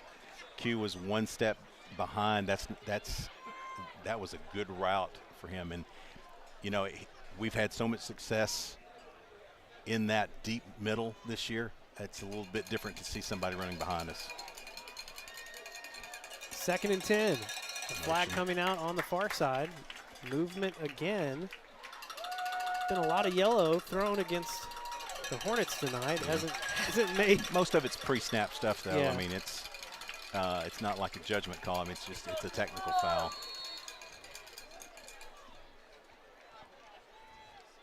Back it up, make it 2nd and 15. It's 2nd and 15 again. I mean, you got to think that they're going to try to pop a run here.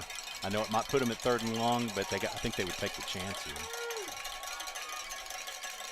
Give it to Martin. Now they fake it over the middle. They connect. Big gain on 2nd and long. They finally get a connection in the passing department. It looks like Trez Hammond's down.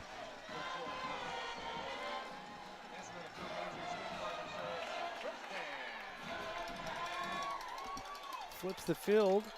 1st and 10 at the 42. Walker going to keep it.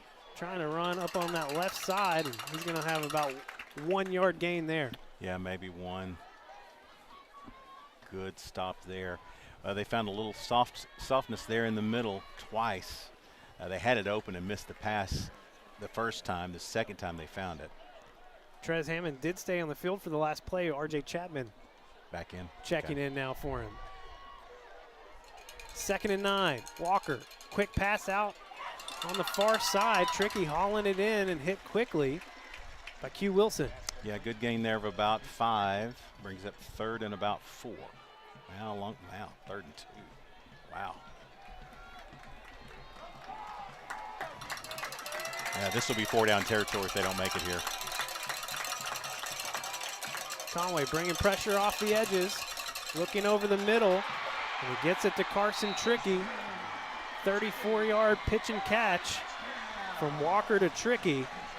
Conway defense couldn't get the pressure there in time. Yeah, no, pressure didn't get there, and that's when you're man coverage like that, it's deadly if you can connect on the pass, and that's the best throw he's made all night.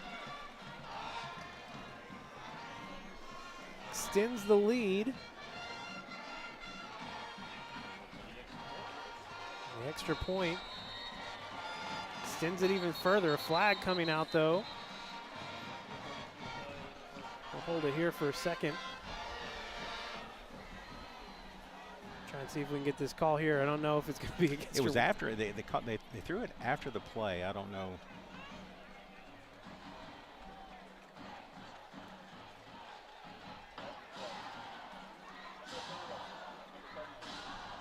It will be against the Wampus Cats. Didn't hear who it was on unsportsmanlike, so they'll move the ball up.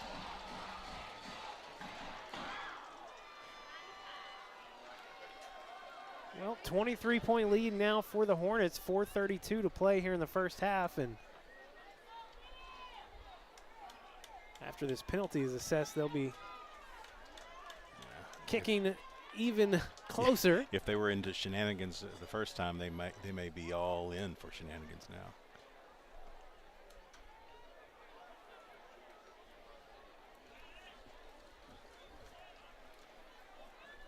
Well, every time your Wampus Cats have tried to find an answer, yeah, it's just ended in folly. And yeah, I mean, you don't see the turnovers on kickoffs quite as much, but but then the fact that they both are scooped and scored. returned. Yeah. It's just, a great job by Bryant, and we've just not protected the ball very well. Line drive kick. Q Wilson trying to pick it up. Escapes one tackle. Ball is loose again. And it's just unbelievable, Tim. The Hornets recover. Again, a third fumble on the kickoff. Keith, do we have the replay on that?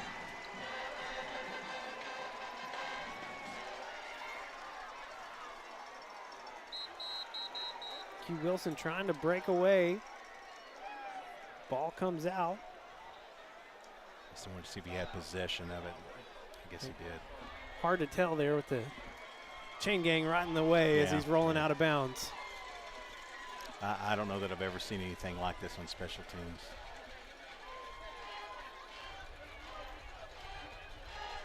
teams. It's truly unbelievable, other than the fact that we've witnessed it firsthand. Yeah, I mean, there's just, I mean, as good as we've been all year in all facets. I mean, credit to Bryant. They're putting the pressure on you to do it, to make plays. We got guys that want to make plays, and it's just a run of unbelievable. I mean, things that you haven't seen, just haven't seen it, and so. Regression to the mean, I guess, catches up with you at some point in time. Now, listen, all things bad. I mean, it's all things bad in this half. What I really want to see for some of these seniors, this potentially could be their last ball game if they don't pick up their heads and go. I expect them to do that. They're frustrated. I get it. They're getting beat right now. I get it. Play hard. Play all the way through. Bryant will take over at the 17. Short field here for the Hornets. Walker keeping it on the draw. Flag is coming in back near the 20. Pretty good gain there for Walker, but you expect it might be wiped out here. Yeah, I think it's an area of holding.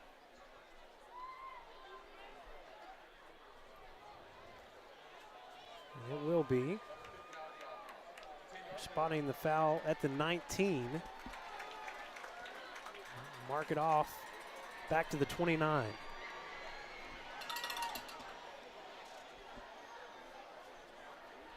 Well, if your defense needed a break, you get a little one here. Yeah. Well, it pushes it back a little bit, but again, you're expecting your offense to be on the field at this point, and it just hasn't gone your way yet. You're going to have to find a way to make it your way. It's not going to come without a fight, though. Walker fakes the handoff, keeps it. Wade Simpson. Ball is loose. Conway does secure it. Inside the 20. They got a break, Tim. All right, that's the break that you want to create for yourself. They're not just going to give it to you. You have to go get it. That was a great tackle. There have now been combined 5 fumbles here in the first half. Not that cold. It's just one thing. Then Q gets it back. Nestled it in close. Yeah. Fumbled on the kickoff and got it back on the defense. Okay. A long field here for Conway as they take over at the 18. Trips tight on the right side. Gives it to Boogie Carr. Boogie finally has some breathing room in the middle. Gain of 9 on first down. Yeah, biggest run for the night for Boogie. Really good. Saw a lot of green up the middle. That was nice. They'll call it 8, 2nd and 2. Donnie keeping it, stepping upfield. He'll go down at the 30, but picks up the first down. Yeah, good job there. Great decision because they were all over Boogie on that play. And we see that a lot on the Conway offense. You'll see Boogie have success. They come right back to him. That's what they were expecting, and Donnie pulled it out. Wampus Cats getting the tempo going. Donnie flushed out. He's going to have to throw that one away. Yeah, nobody open. Was looking initially for Clay on the throwback. It was covered up well. Boogie was about your only option, and it was also covered. I mean, these guys are fantastic in coverage. They really shut us down the last time we played, and they're doing it again tonight. 2nd and 10 from the 33. Yeah. Flags coming in from all angles. Q left a little early that time, get a little anxious. Make it 2nd and 15. Des Davidson checking in. All right. And Clay Fisher will come off. Now, I would love to see Des here come out the scene. Swing it out to Boogie Carr. Boogie trying to extend it to the boundary. He's chased all the way out of bounds. Yeah, that lost some yards.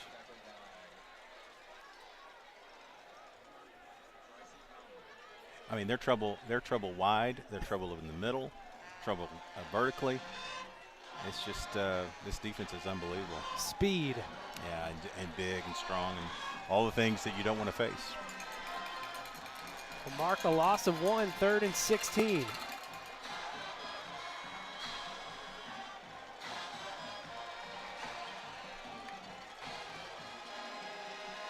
Donnie looking for Clay Fisher. Clay just making an all-out jump for the ball, got his hands on it, but would have been an amazing catch if he could have pulled it off. I will say that this crew is doing a really good job, this officiating crew. But they held Jackson Anderson coming off the ball. He had man coverage, and they were holding about 10 yards all the way down the line. We've got to get a call there to get them off of us a little bit. 4th and 16, Phil Sherry coming in. And the quick kick is a little too low. It's blocked. Bryant recovering, but will be hauled down at the 6. Saved a score there. One of your offensive linemen getting the tackle. Yeah, we've seen a few kicks like that this year where it's just so low. Yeah. Well, he's trying to angle it, and, get it away and from part the of that is making it come out at a lower trajectory. And like you said, Tim, these guys just big and strong. Yeah. Got to it up the middle. And just like week 10, your Conway defense just constantly up against it. Yeah, they're not getting handed anything here at all. 1st and goal from the 6. They give it to Martin. Martin trying to cut it upfield. It'll be a gain of 1. Zion Williams getting the tackle. Some extracurricular going on. Garrett Sanders wrapping up with somebody. Yeah, and they're going to bring him out before he gets a penalty. He's trying to call him away. Ty Faison checking in at middle linebacker. Martin working the left side, makes one cut into the end zone. Bryant extending their score to 34 here. All Bryant this half, yeah. Extra point away from making a 30-point lead here in the first half. Well, and amazingly, I mean, tonight it's all about special teams. We've seen 2 scoop and scores, a block punt that literally is at the 5-yard line. I mean, there's just that's all you can do. It's 21. That's 21 really points off of special teams. 35-5 is the score. Back in 30 here on Conway Corp.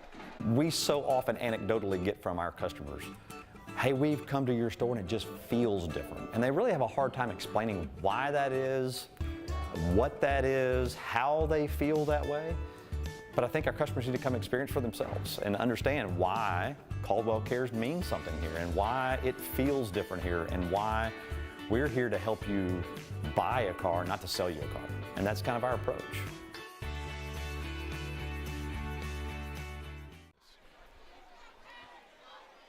Back live here in Bryant. The Hornets extend their lead to 30 after the touchdown run from Martin. 2:47 to play here in the first half. Well, we need a good play by the kickoff return team here.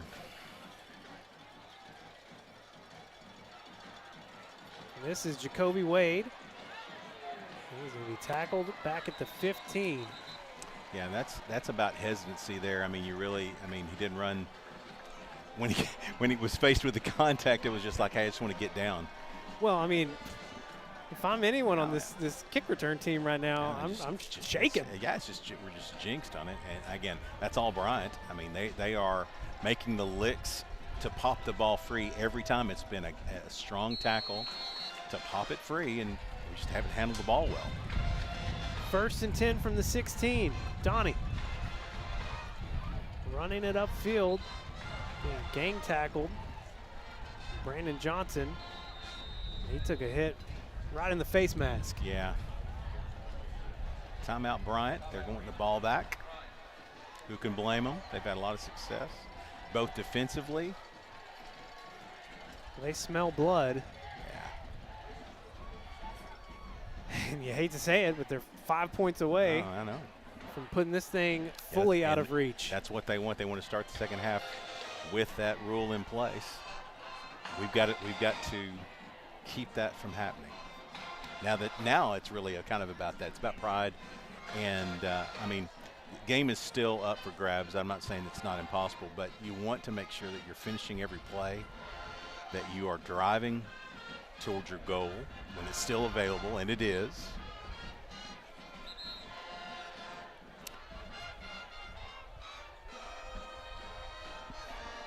There's a gain of 3 after the keeper from Donovan Omalo. 2nd and 7 coming up from the 19. 2:30 on the clock. Donnie, quick pass out to Rome Fields, and it's another drop for Rome tonight. Well, I mean, as good as we played last Friday, we've just not put it together tonight.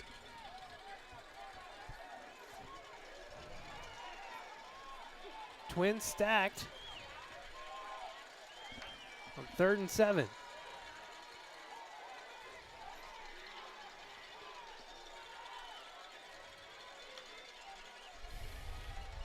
Donnie trying to find Clay Fisher.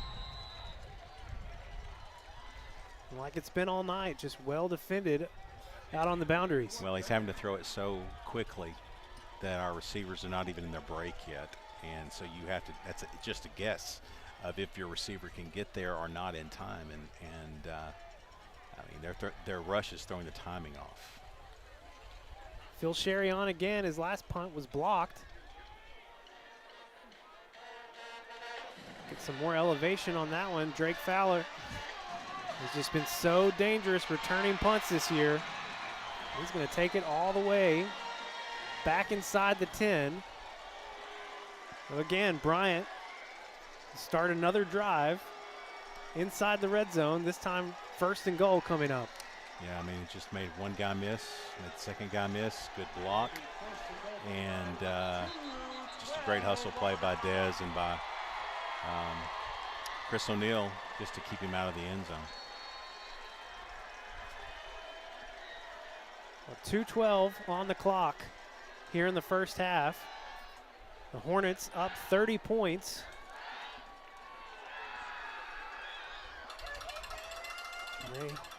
They want to extend it past that 35 mark. Oh, absolutely.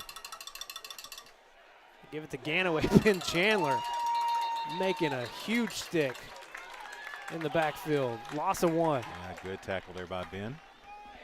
Came flying off the edge and made the stick, and Ganaway didn't go anywhere but down. Probably one of the first good licks we've had tonight. Except for a couple of the sacks. That's been about it. Let's stick with this heavy formation here. Walker pitches it over to Martin. Martin inside the 5, goes out of bounds. He's going to be spotted, looks like down to the 3. Yeah, good move on that. That pitch play was successful there. The previous one was not. Yeah, last time they did a pitch like that, it ended in a surprised fumble. they did that, yeah, but they got what they needed out of that. This is the look. We saw this a week ago against Rogers, where they have TJ Lindsey in the backfield as an extra blocker. Jack Martin gets it down to the 1. Your Wampus Cats stopping them short of the score. They will bring on the field goal team. I'm honestly a little surprised. Yeah.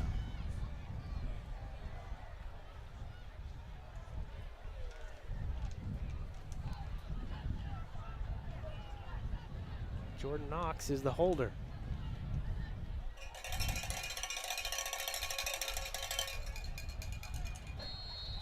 The kick is no good. Pulled it. So under a minute to play, your Wampus Cats keep Bryant from getting any points after they started this drive at the 9. Well, I mean, what's surprising to me is that they tried to kick there. I know it's points, and that's cool with 56 seconds left in the half. But if they try to go for it there and don't get it, they're literally inside the 2-3 yard line.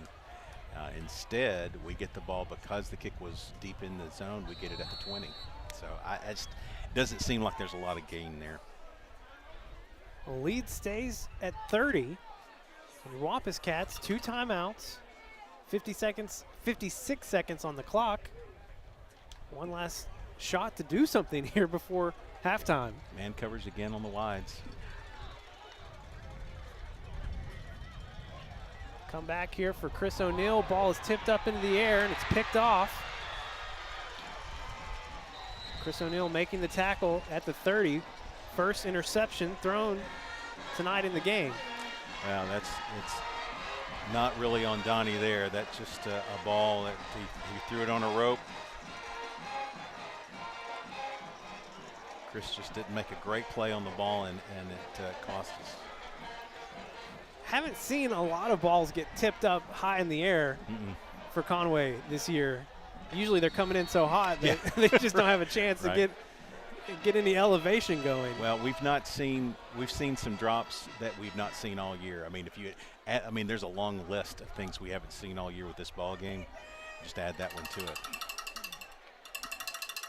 47 seconds left. Bryant taking over here. Walker trying to pass on first down. Lofts one up in the middle of the field, and Hudson Wallace picks it off. He turns it back past the 10. He'll be tackled down at the 12. Yeah, okay, great play. We just had to throw it up, and that's what Walker has done a couple of times is this season that we've seen. Just throw it up for grabs. Good pressure by your defense, good stick. Kind of in no man's land there, and he just threw it up for grabs. Team leading 5th interception for Hudson Wallace, a senior. This guy's had a fantastic year. I think we're just ready to go in. Yeah, 32 seconds on the clock. Bryant has 2 timeouts, and Wampus Cats will kneel here.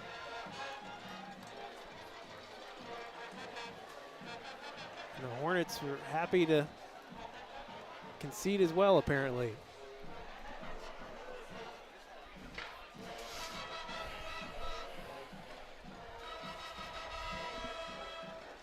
Ten seconds left on the clock. Everybody's waiting around for it.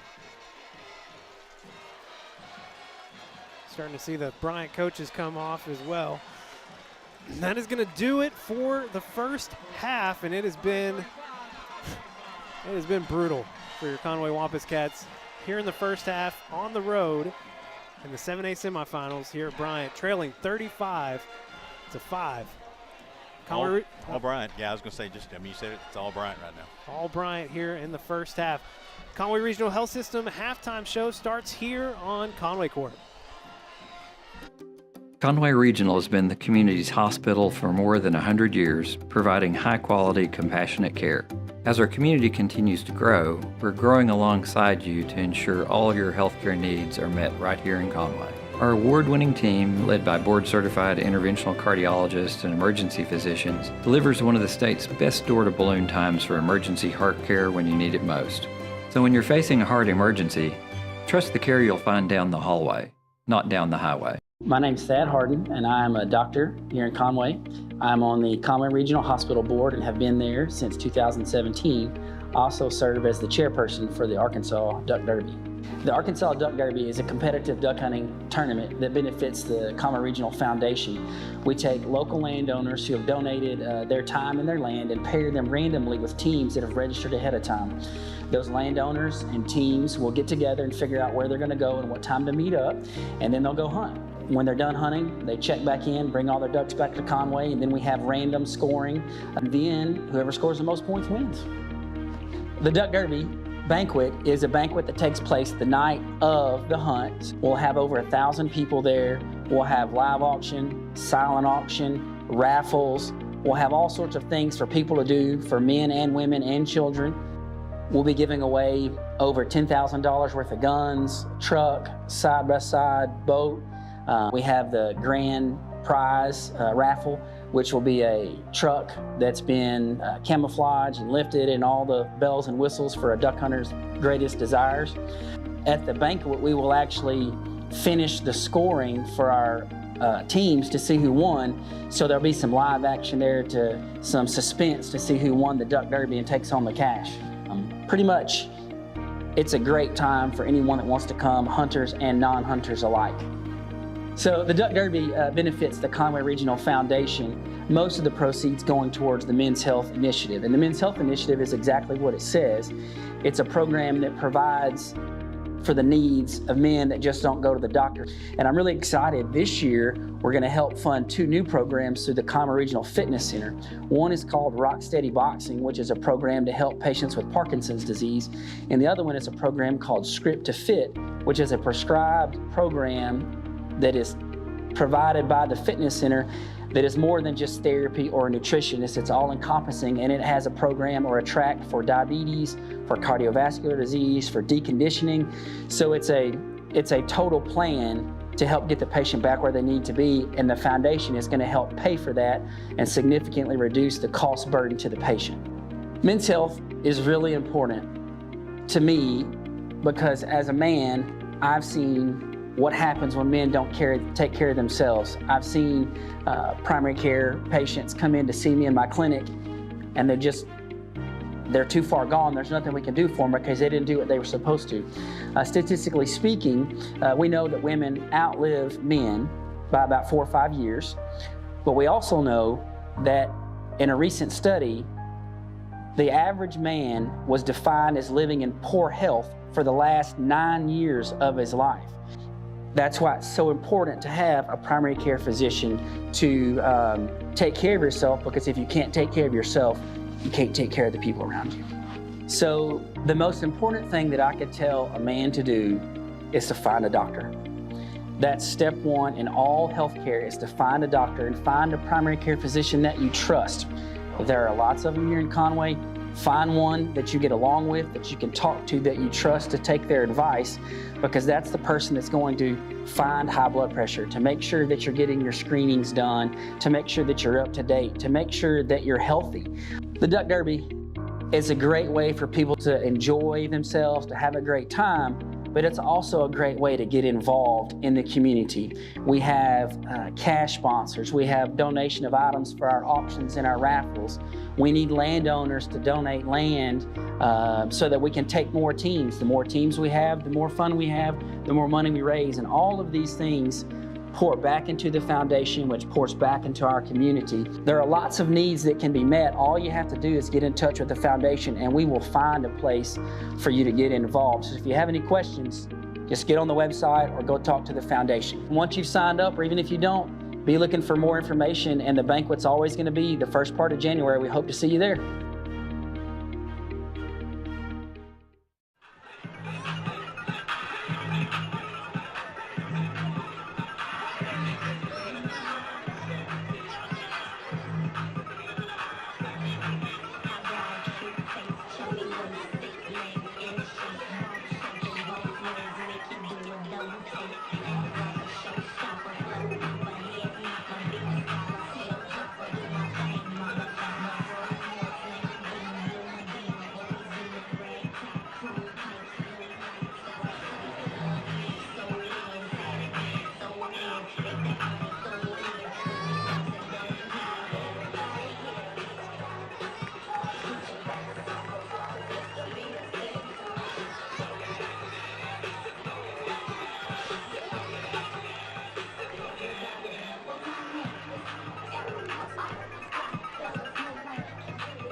Conway Regional has been the community's hospital for more than 100 years, providing high-quality, compassionate care. As our community continues to grow, we're growing alongside you to ensure all your healthcare needs are met right here in Conway. Our board-certified interventional cardiologists, specialized team, and innovative cardiovascular technology are here to provide the comprehensive care you deserve when you need it most. So when you're facing a heart emergency, trust the care you'll find down the hallway, not down the highway. In the backfield, give him the ball on the left side, and ball is on the ground, picked up by Jonah Cecil. Has he got it? He got it! Scoop and score for Jonah. Ball came out. What a great tackle off of the edge. That was Big D, I believe. They got the contact behind the line of scrimmage. Ball came out way in space, and Jonah Cecil picked it up, and made the distance.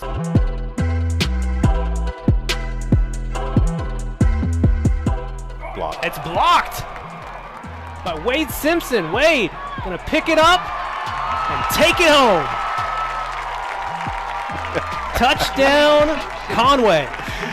Woo! Wade Simpson. Boy, what a great clean pickup on a spinning ball. That is tough to do. You know it's there for you. This is your one time to get a touchdown, and he made it happen. What a great job.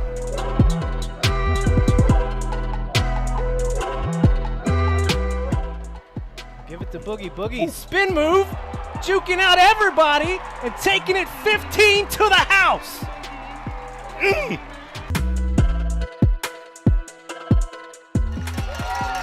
4th and goal from the 1. Ball is fumbled. A goal line stand by this Conway defense. Turnover on downs.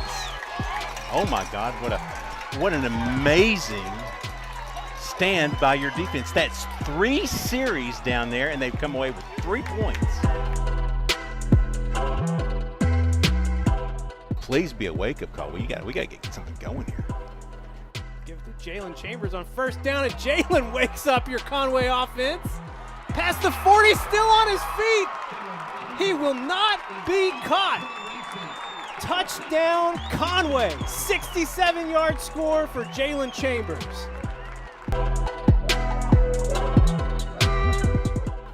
This boy fakes it again, looking deep this time under pressure. He escapes, but not escaping the second time.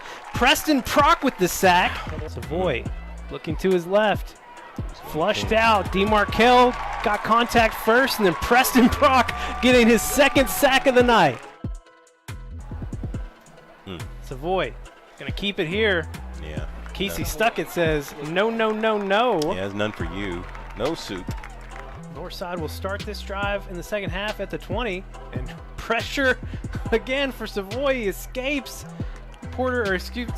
Braxton Nixon, but does not escape Kesey Stuckett. Pressure coming again. Drew Canterbury. No hold that time, and Drew with the sack. That's a great play by Drew. That moves it all the way down to the 23. Moody under pressure. Porter Udi get credit for the sack, and Kelton Thomas right there too.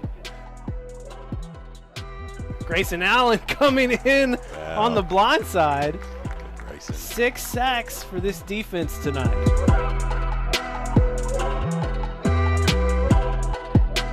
First and 11. Fake it to Jalen over the middle for Chris O'Neal. Chris has a lane, and Chris is not going to get caught. Ooh. 84 yards, quick score, just like that.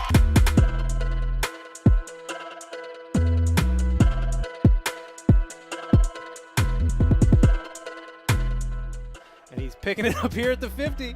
Uh-oh. Uh-oh, more trouble here. Q Wilson got some blockers out in front. The last one was called back. Not this time. Q Wilson returns the punt, 50 yards for the score. My man lockdown, Q. What a great run. This blocked so well. Chris O'Neal, man oh man, we might have another one here. Special teams. You love to see it. Chris O'Neal.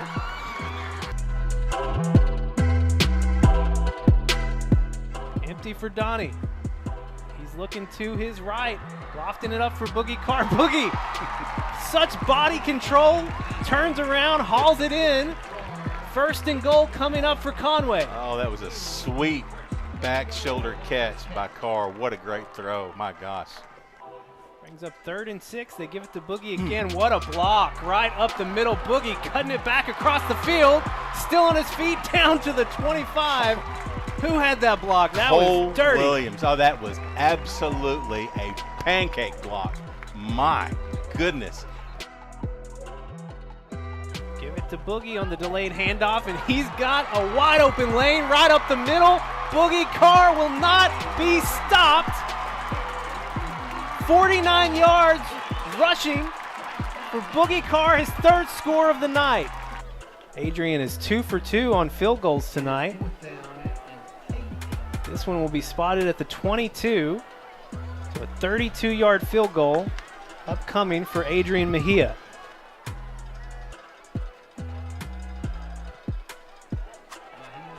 Kick is up, and it is good. Adrian Mejia, 3 for 3 on field goals tonight. Conway with a 9-point lead with 5:29 to play.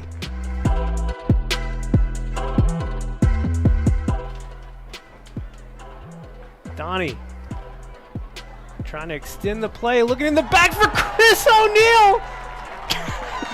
My goodness. 13-yard strike from Donovan Omalo in the back corner of the end zone. And Chris O'Neal pulls it down. Oh my gosh, he was standing, it's literally standing as a statue in the corner of the end zone, and I was thinking the whole time, throw it away, throw it away, throw it away. Nah, I got a guy right there. Mercy. 1, 2. Yeah! Beautiful. Nice. Well, back live here in Saline County, it is the 7A semifinals. Your Wampus Cats here on the road at Bryant. It has been a brutal first half, 35-5. Here as we get ready to start the second half, we'll quickly go ahead and take a look at the first half stats as your Wampus Cats, man, they haven't even broken 100 yards of total offense yet. Yeah, that's foreign territory for your Wampus Cats. Some of that is position the offense has been in, but they've just not been able to do anything, especially when you look at the passing yardage, 25 yards. That's unbelievable. And it's been another really sloppy game between these two teams. 7 turnovers in the first half. Your Wampus Cats had 3 fumbles and 1 interception, and of course 2 of those fumbles, well, all 3 of them happened on kick returns. Right. 2 of them were scooped and scored by Bryant. Yeah, we were able to get one of our turnovers after the other fumble that didn't result in a touchdown. But the other play on special teams was a block punt. They got another short got a field touchdown. So 21 points on special teams in the difference there. That's a huge part of this ballgame. You know, defensively we've had some lapses, and they've had some big plays.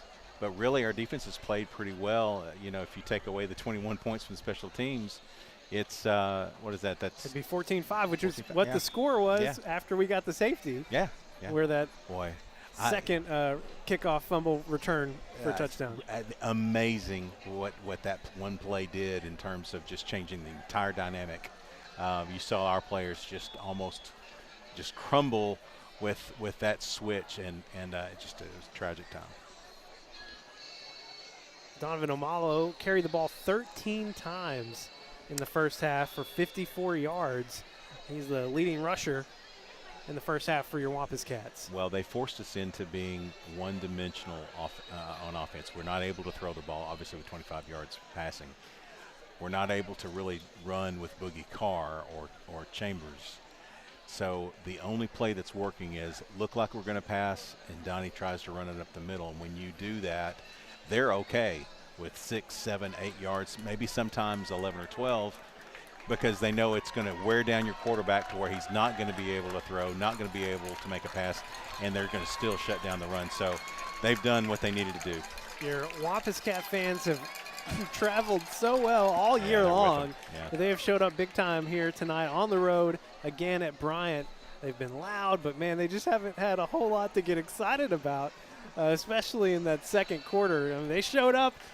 Bryant, they've got bigger stands over there. They filled in a little bit, but I feel like Conway really showed up tonight and just haven't had much to really get excited about. Now, I mean, we were in it, boy, there for a second, and again, that one play where you get a safety.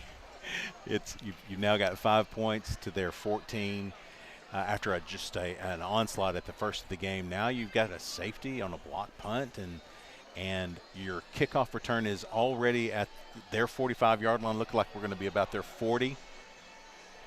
Fumble, touchdown. Yeah. And that's it. The shift, man. It just completely changed the game. And, I hate it for our guys because this is not the team that we've seen all year long. Some of that is absolutely credit to Bryant and the way how hard they play in all facets.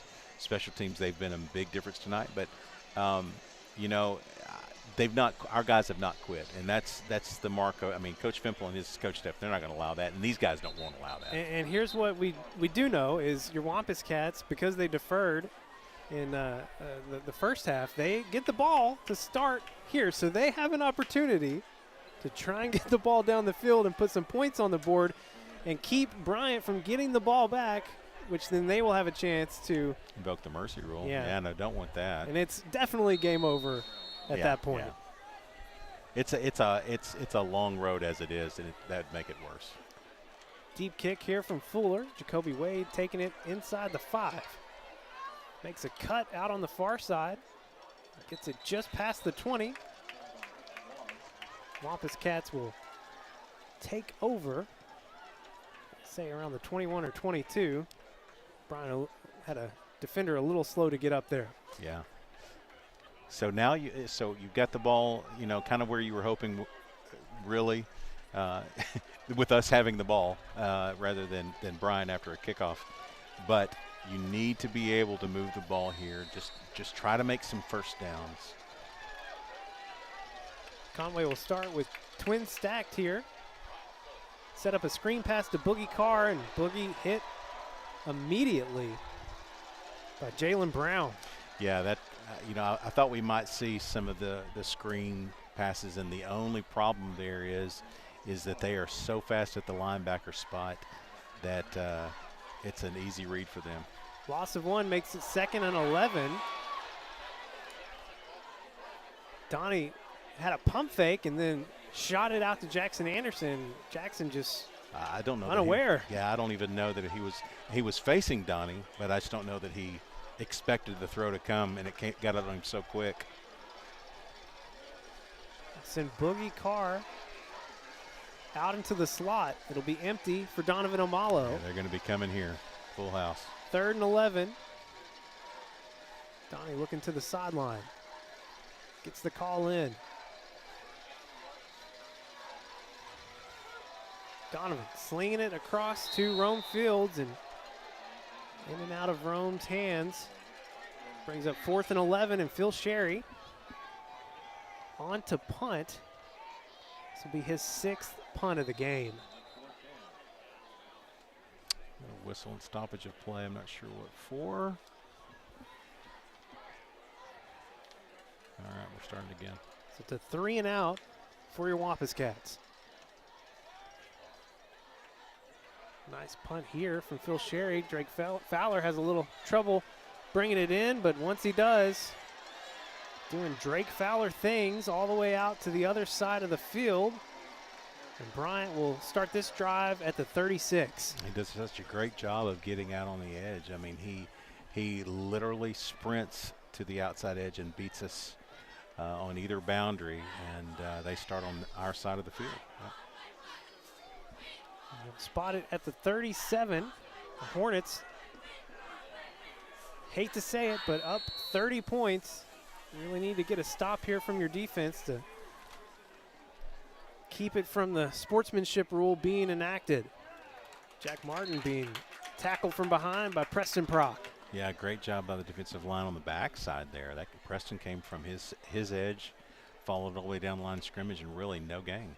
Trez Hammond starting this good to see possession him back at corner. He got a little banged up back in the second quarter. 2nd and 10, no gain.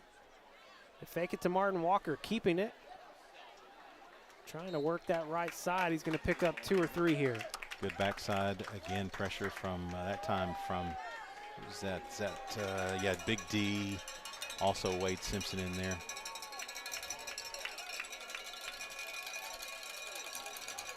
This is going to be 4-down territory, especially after the last field goal they had. You're going to have to stop them 2 plays here. 3rd and 7. Walker, another design run, but runs right into the arms of DeMarkel McKenzie. Big D has had a big night here. Oh boy, no kidding. Had 2 sacks in the first half, and I think another 2 tackles for a loss. Well, you know, again, defensively, it's not been a bad game plan defensively. Yeah. We've seen some good things. They've had a couple busted plays, but really. High kick here from Malachi Graham, and Q Wilson hauls it in at the 10. All right, good job by your defense there. We did not get anything on offense. So, you know, and here's the thing. I love our offense. I wouldn't want to change a thing. But what happens when you got somebody that's this big and this physical, you have to out-finesse them. You're not going to be able to go toe-to-toe. And we're able to with our offense, as good as it is. We can go toe-to-toe with everybody in the state except a group like this. So you've got to find some different ways to do things. And you've got to be fast and you've got to be finesse. And so far it just hasn't happened. Wampus Cats will start here from the 11. Sling it out to Chris O'Neill out on the far side. And that's a pretty nice gain on first down. Yeah, I think 5 yards on first down is a good amount for us, especially tonight. That's a real plus. Expect to continue to see some of those quick flares because we just don't have time to throw it. Trips tight here on the near side. They give it to Boogie Carr. Boogie breaking a little run out there on the left side of the line. He's got a first down. Yeah, good run there. No hesitation there. That was not one of those patented Boogie runs. He just hit the seam and went. Give it to Boogie again. Boogie spinning out of a tackle. And he's going to have 9 here on first down. Yeah, that's an elite level move right there. I mean, they had him dead to right behind the line of scrimmage. Boogie spin and quick gain of 9. 2nd and 1. Donnie with the keeper. Donovan Amalo running hard all night. He picks up another first down for Conway. Yeah, he just made the decision there, no matter what the play was really called, I think, and just said, okay, we're going to get a first down here.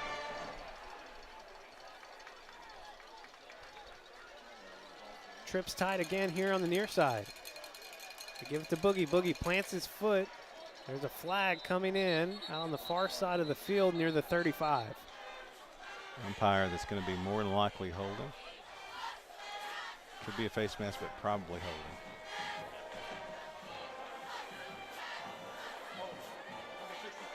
And we'll be holding against Conway. And that's one thing we don't need is to be behind the sticks. got to make good plays, and so just the second penalty tonight against your Wampus Cats. that's a big one. Going to make it 1st and 21. Jalen Chambers is checked into the game. Lined up in the slot. Forward. Chris O'Neill all alone on the far side. Jalen back in the backfield. They'll give it to him. Jalen Chambers finds a lane on that left side, and he'll get back just a hair past the original marker. Okay. Really good run there. I mean, real fast to the edge.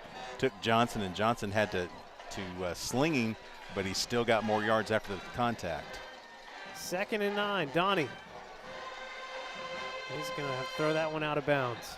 Yeah, the only hope he had there was Romefield at the very end had broken free, but they in their man coverage, they are actually able to create so much chaos in the middle of the field. There's just nothing open there. Linebackers very good, very fast. Safeties are up playing close because they know they can. We can't stand there and throw the ball. We can't stand there and hold the ball to throw it long. The vertical game is just not there. So it compacts the field.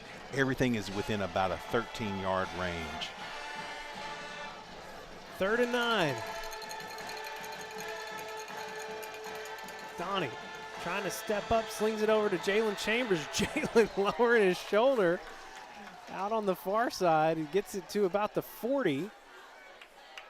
Well short of a 1st down, but got a little more room there. Yeah, that brings up 4th. He didn't get as much as I thought he did.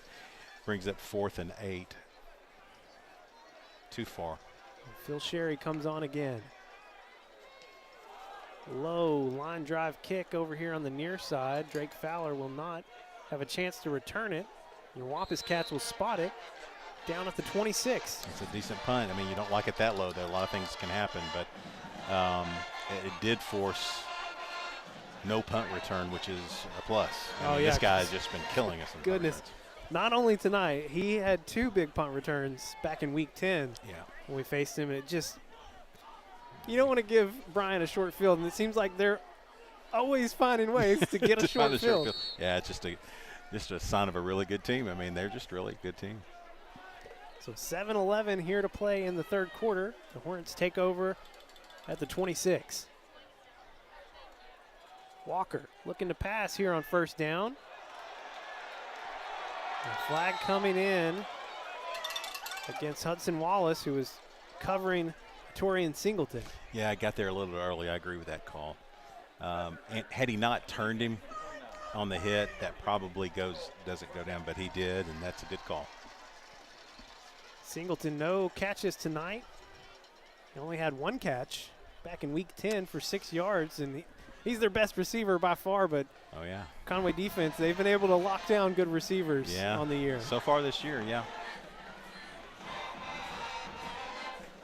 1st and 10 from the 41.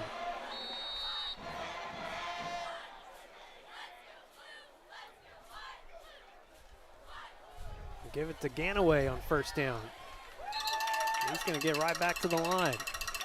Good job by Preston Prock and really the whole that side of the right side of the defensive line. But Preston Prock, fantastic job down the line.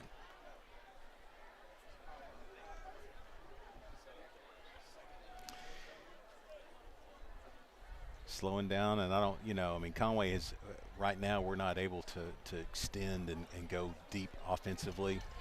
So, but they're still working the clock a little bit, and I don't blame them doing that. 2nd and 10. Walker hands it off right up the middle this time. Ganaway's got a nice push. Going to get about 4 yards on 2nd down. Yeah, good push. Really kind of made contact right at the line of scrimmage, but he was going so fast as he hit it. He along with the offensive line, able to push. The 3rd and 6 as Ganaway exits the field. Martin back on.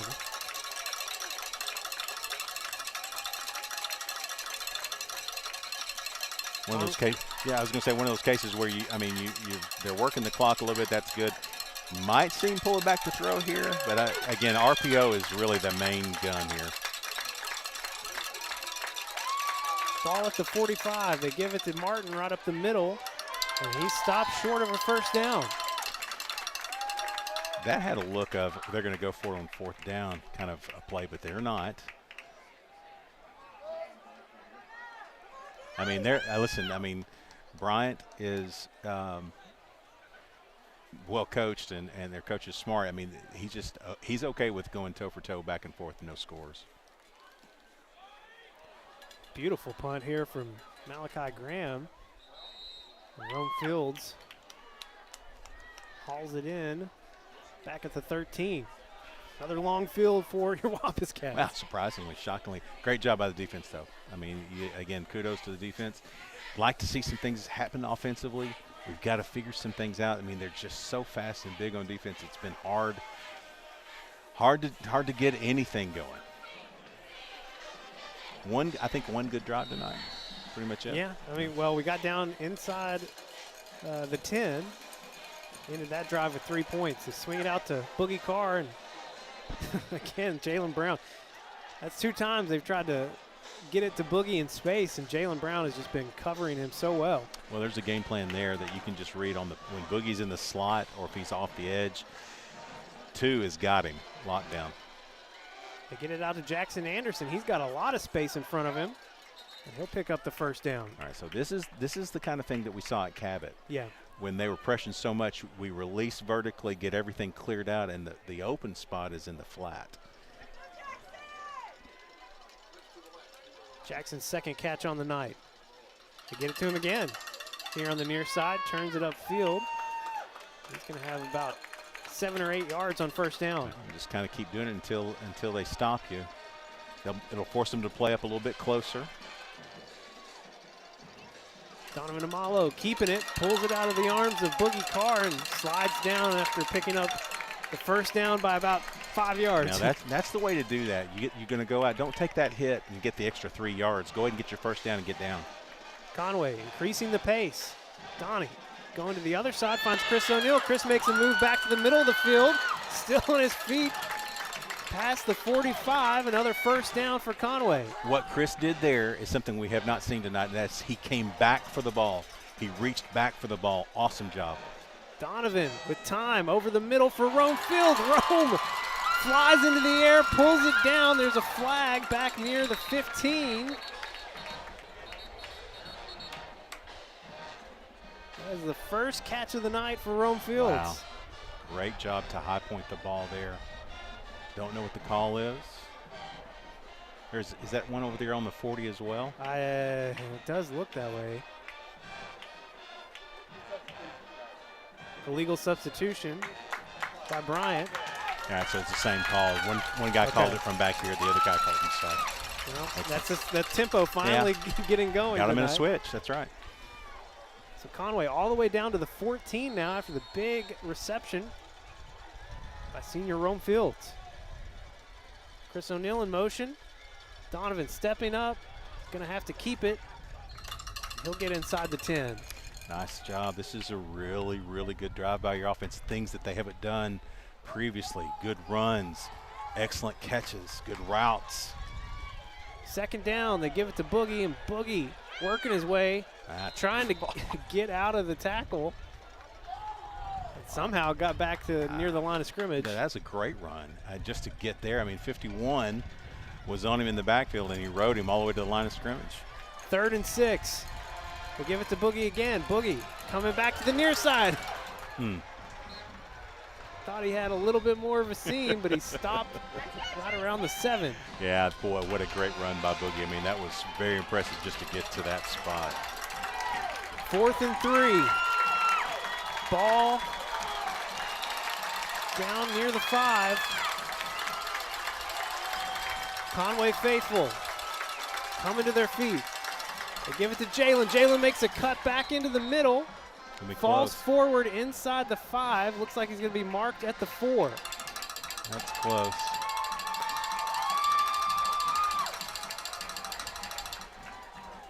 I don't think he got it.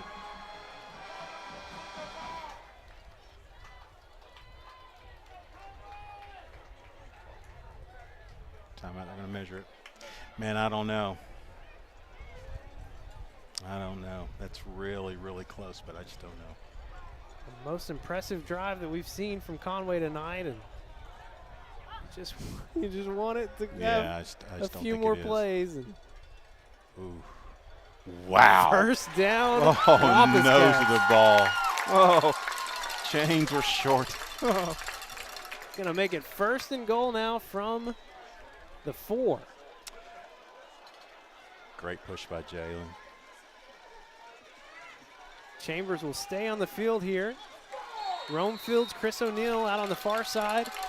Clay Fisher, Jackson Anderson on the near side, but Clay moving over to the left now. They'll go trips tight to the left. Donovan gonna keep it, cuts back inside, leans down, helmet came off. He took a huge hit, lost the ball.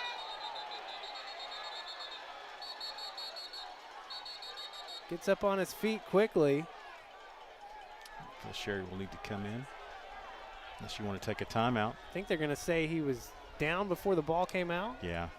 I think they blew the play dead because his helmet was off and he was in the action. Well, he gets it down to the 3.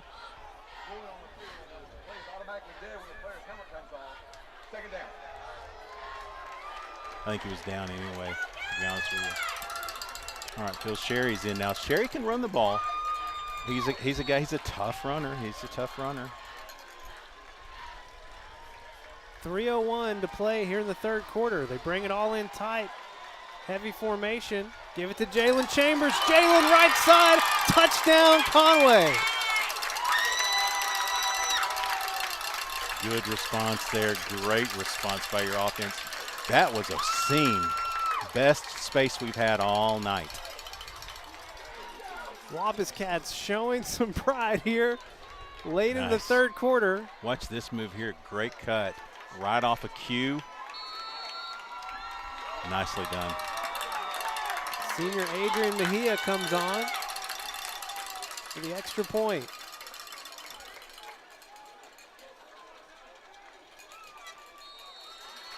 It's up. That's good. 35-12. Lead cut down to 23. 2:57 to play here in the 3rd quarter. Back in 30 on Conway Corp.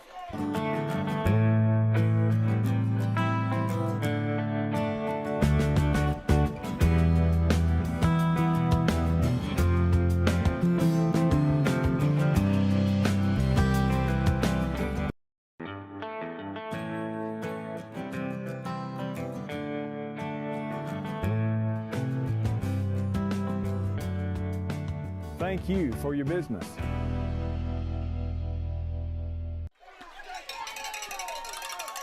Back live in Bryant.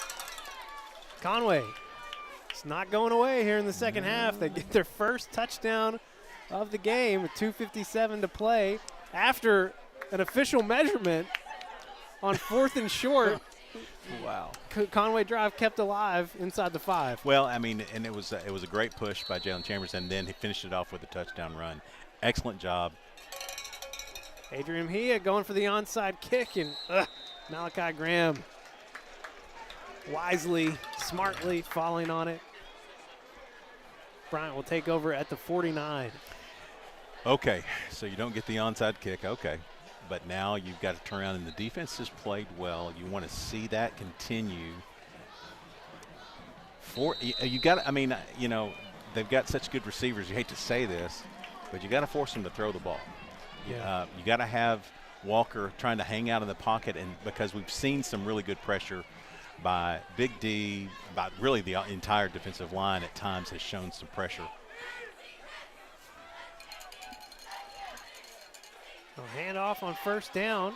Garrett Sanders there to wrap up. Stops Ganaway right back at the line of scrimmage. Great job by Garrett there, pressured through. Great energy from Garrett tonight. Scoring update from the Northwest.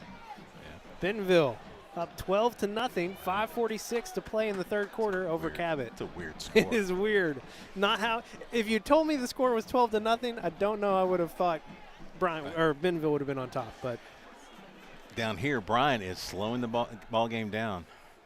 2nd and 10. Wade Simpson showing the blitz. Jack Martin. They brought the blitz on that side. Martin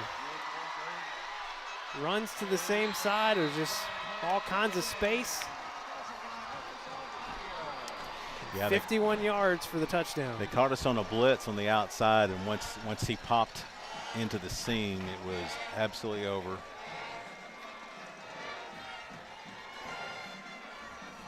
Yeah. Angle from the safety was not quite there. I mean, he got to him so fast. Now I'll tell you. Tress Hammond. Oh, well, he doing slowed his down. best. Walker slowed down at about the 5-yard line. I don't know that I'd do that. A quick response from the Hornets. 42-12, lead extended back to 30. 2:09 to play here in the first quarter. Back in 30 seconds here on Conway Corp. It began in 1997 with one goal, community first. It grew, reaching farther and farther across the state of Arkansas. Now, we're on the move again, ready to show our commitment to the people of Conway. Ready to continue the effort to revitalize our downtown with a state-of-the-art banking facility. Ready to live out our firm belief that community is everywhere. And now, community is here.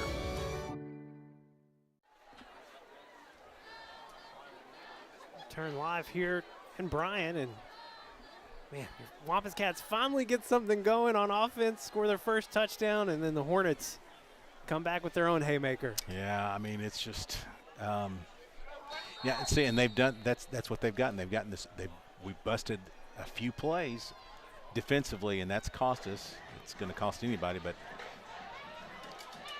Jacoby Wade on the return, breaks away on the far side. Jacoby Wade past the 20, finally pushed out of bounds. They will mark him right at the 20. Yeah, what a fantastic answer. Now that's the starting position you like to see, the 20-yard line. Watch this. Once he hit that first level and popped it right there, it was a sprint. Dalen Moten, a nice block out on the far side. Sealed it off for Jacoby Wade. And forced out of bounds at the 20. Well, Conway trying to respond with their own haymaker here. Boogie Carr working the right side. Gonna have a short gain of maybe 2 yards there. That's a nice pop, though. Boogie laying the lumber there. Johnson took the brunt of that one. Empty backfield for Donovan. Designed run for the quarterback. He's inside the 10, slung down. They're going to spot him. At the 7. Yeah, okay, 7. All right, first and goal, back in the red zone. Bringing in the heavy set. Here we go, here we go. Jalen Chambers in the backfield. Donnie under center. Rome Fields in motion. They give it to Jalen.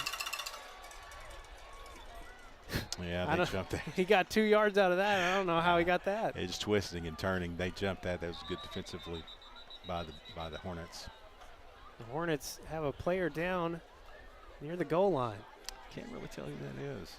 Go ahead and take a break as they tend to him. Back in 30 here on Conway Corp.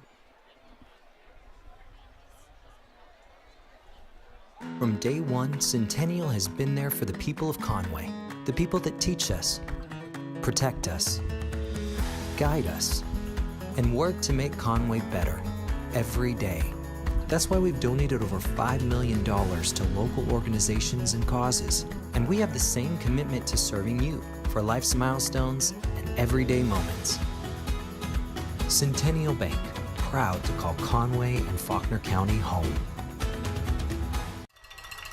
Come back live here, 108, 103 on the clock. Conway has it second and goal from the 5. Donnie passing to the end zone. Looking for Rome Fields, and it was almost picked off. Great coverage out there by Bryson Adamo. Yeah, they've got their cover guys have been very, very good tonight. All season, but I think really kind of a good job there by Rome to make sure he didn't pick that off. Incompletion makes it third and goal from the 5. Donnie rolling out to his right. He's going to throw it out of the back of the end zone. Everything covered up. Live to see another play. That's not a bad. Had roamed very late, was kind of working back. I just think a waggle here, something where we roll that way or left. Now we got to roll right because we're on the left hash. But something you work back, let them chase because they're so fast, and then throw it back across. Because Cats will have trips to the right. 4th down.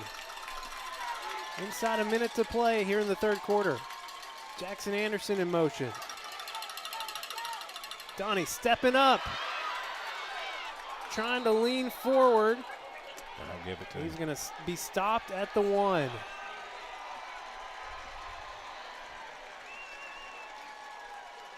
Yeah, that's a good call. Let's see the replay if we got one, but boy, he's super close. I mean, he marked well.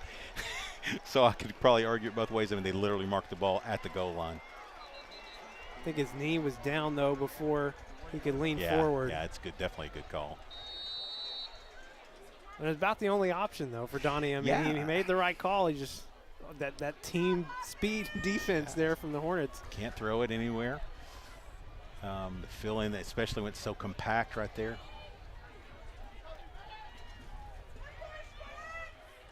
.42 seconds to play here in the 3rd quarter. Cats trailing by 30. The Hornets backed up. Garrett Sanders did he get out? Stands him up. He and did hits not. Another safety. 2nd safety of the night for your Wampus Cats. Wow. What a great push by the defensive line. Good stack right at the goal line. Just an excellent job. Garrett Sanders has led the team in tackles pretty much all season, and he's missed some chunks of play. Still racked up so many that he's led the entire Good push by time. Keldon. Garrett stuffing the line. Backside. Who's that? Is that Keldon in there? It's Big D. Garrett was just pushing the Chandler, fullback back into him. Ben Chandler. There's nowhere to go. Ben Chandler's been a part of every safety this year. Right. I just think he has. Got the one last week at Fayetteville. First points of the game. Right. All right, 14-42. Not much time left in the 3rd. Once again, they have to kick it from their 20. You'd like to see this start on their side of the 50. Jacoby Wade, Chris O'Neill, and Q Wilson back to receive. It'll be Q Wilson hauling it in at the 30. Makes a cut upfield. Got blockers out in front. Turns the corner. And he'll be down inside the 20. They'll mark him at the 18. Well, I mean, it's a superior run. He could have run out of bounds at any given point and did not. Chose to go right up the boundary. Great block there. Great block there. Now downfield. Smith on the block. Now right here, you're thinking, okay, I'll go out of bounds. No. Go out of bounds. No. Great run, Q. They'll start this possession with that H-back formation. 3 receiver set for Conway. Give it to Boogie Carr. Boogie tries to bounce it to the outside after he just ran into his own lineman and Bryant defense right up the middle. Yeah, I just got to tell you, I think you have to use. I mean, they're so aggressive with their runs to the ball. You've got to find a way to make that work against them and go with a counter that gets them flowing one way and you get it going the other way. Well, that's going to do it for the 3rd quarter. Your Conway Wampus Cats have found some ways to extend this game and keep some hopes alive. They trail by 28 points as we enter the final quarter here in Bryant. Back in 30 seconds on Conway Corp. When you choose First Security, banking is just the beginning. Here, we take care of each other, making the community we all share even stronger. So people in Arkansas can build a life, buy a home, run a business, and more. Strength in numbers and neighbors. It's another way First Security helps Arkansas bank better. And it's why you should call on us today. First Security, bank better. We come back, start of the 4th quarter here. Your Wampus Cats have 2nd and 15 from the 23. Man, it seems like we've been behind the sticks all night long, and I think we have. Yeah, I mean, it has been like that, Tim. All right, they got man coverage on the edges. Got to find a way to make that work. Play Fisher in motion.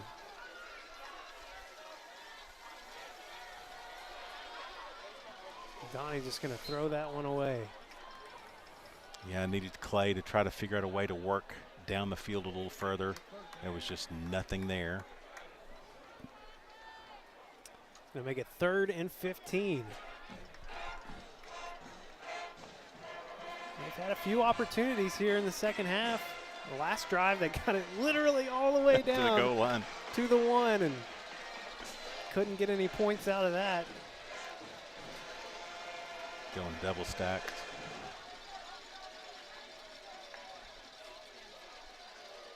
Donnie rolling out near side. Gonna loft one up for Chris O'Neal. Chris trying to jump over 2 defenders. Yeah, best case almost got his hands on it. Yeah, best case scenario there was just a jump ball, and you can't blame that here.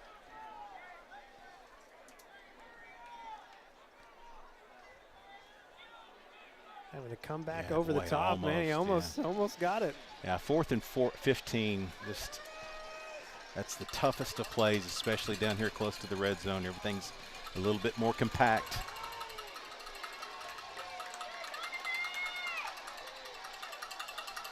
Fourth down, Donnie's got time. Looking over the middle for Boogie Carr, and the flag's coming in. Well, 4th and 15, that's a 15-yard penalty. Yeah, it's going to be interesting to see where the mark-off is. It should be 4th and 1. Maybe it's a first down. I don't know. Well, I'm going to say it should be a first down, Tim. I can't tell. I know it's 15 on the board. I can't tell if it's 15. Oh, it's half the distance. Oh, rotten.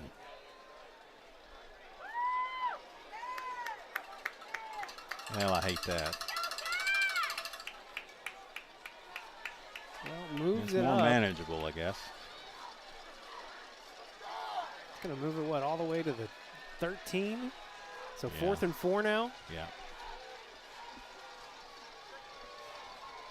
Dalen Moten on the field. And Omarion Pace out on the far side. La in the slot, looks like. Looking over the middle for Moten, and just a brutal hit coming across the field. Moten couldn't hang onto it, even if he had. I don't think anybody could have hung onto that. That was just absolutely brutal. I mean, that's how they flighted the ball. So turnover on downs for Conway. Bryant will take over. Are they going to say complete pass? I thought he didn't hold on to it. No, I think that's where the ball was to begin with. Okay, Yeah. at the 11. Yeah. Well, I don't know. You might be right. I have to check that.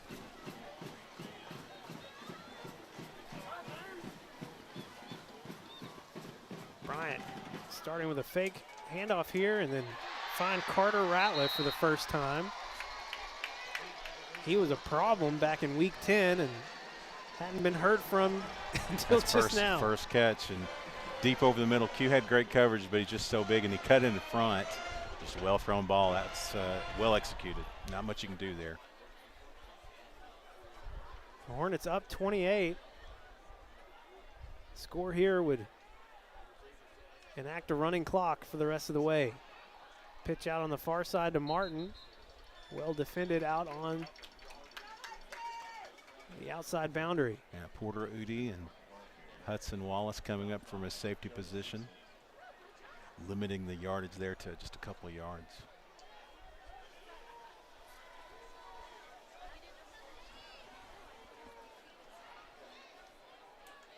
Short gain makes it 2nd and 8. Fake it to Martin again. Walker having to step up. Breaks away. He's going to pick up a first down as he passes the 50. Made a good move at the line of scrimmage to shake free. And once he did that, there was some open territory. Closed down finally to make the play, but not after he got the first down.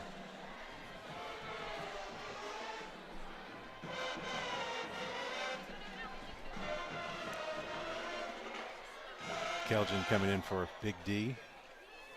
Those two have just had huge seasons on the interior defensive line for your Wampus Cats this year, and I think Kelgen's been playing since he was a sophomore. Yeah. Same thing for Preston Prock. Just a fantastic job defensively for Conway this year. Give it to Singleton. Singleton gets a stiff arm, breaks away from Zy Blakely, but a late flag coming in. Yeah, a bit of a hold there. Or a bit of one. Clock stops at 10:11. Flag is right here on the near side, about the 43. Back him up. If it's 10 yards from there, that's excellent. Blocking the back, personal foul. Oh, just baseman. They basically threw Garrett down. I was wondering if it was a hold or if it was. Well, that's the first time Singleton has touched the ball tonight. Yeah. Take a look at it here.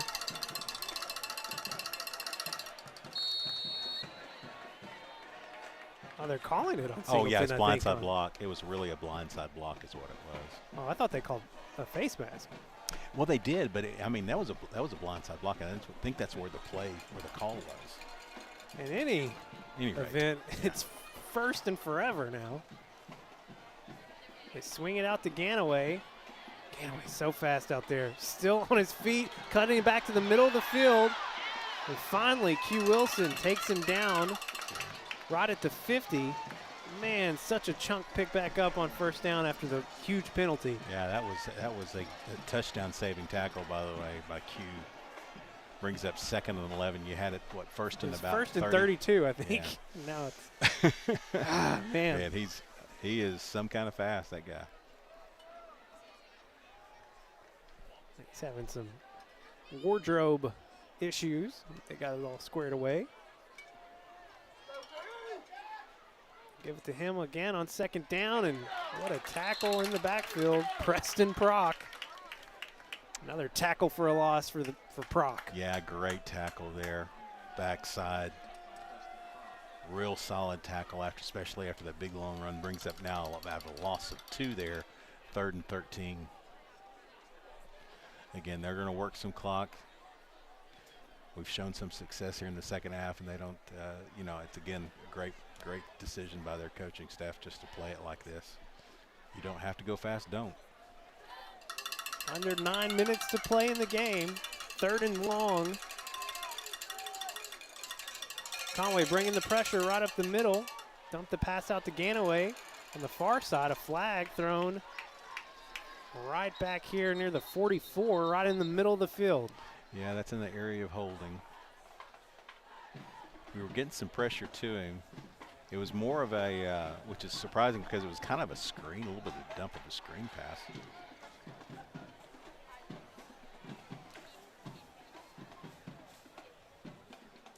Wait the call here.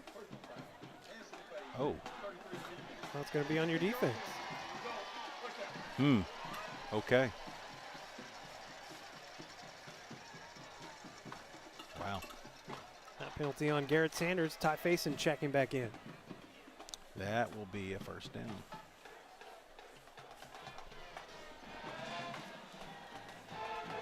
Unfortunate.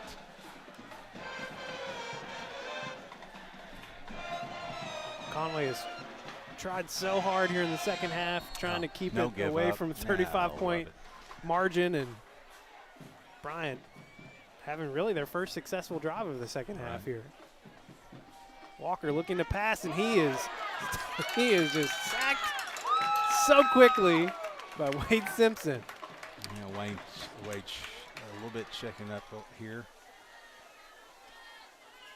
Yeah, Kelgen, he and Kelgen both combined for that. I'm not sure if Wade's shoulder is properly functioning right now, but he waved the sideline off. Yeah, he's no quit on that guy. I just got to love. I hate the way this game has gone from a score perspective. Love the way that we have fought and fought and fought. It's just it's good to see that we are no quit. 4th sack of the year for Wade Simpson. It'll be empty for Walker here. Try and set up a screen over the middle to Ratliff. That falls incomplete. That was a dangerous throw. Yeah, Ty facing that almost a pick off. Brings up 3rd and extra long. But again, back to this defense and offensively. I mean, what you've seen was some successful drives on the offense. 0 quit. 0 quit. Got to be proud of that. A lot of senior leadership here. The younger guys that are on this team, they're coming back next year. They're going to learn from that. They're going to learn to not like Bryant even more, and that's okay. 3rd and 18. Singleton in motion. Walker going to swing it out to Ganaway. That was a forward pass, but it was pretty close. Barely. Falls incomplete, and defense holds. Defense holds again, keeps him out of the end zone. Well, Bryant hasn't. Well, they did score. They did have the one touchdown. One long run, yeah. Malachi Graham on to punt again. Rome Fields and Q Wilson back to receive. Trying to get another player on the field.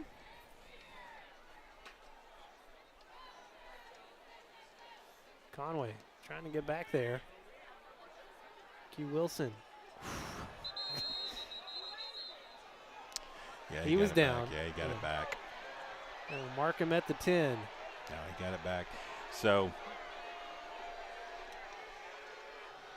he gathered it back, and he was on the ground with the ball when they punched it out. So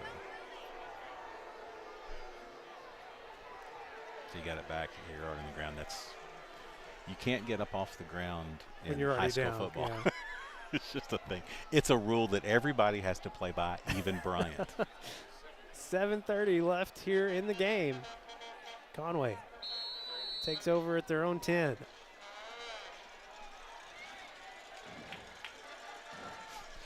Chris O'Neill showing motion.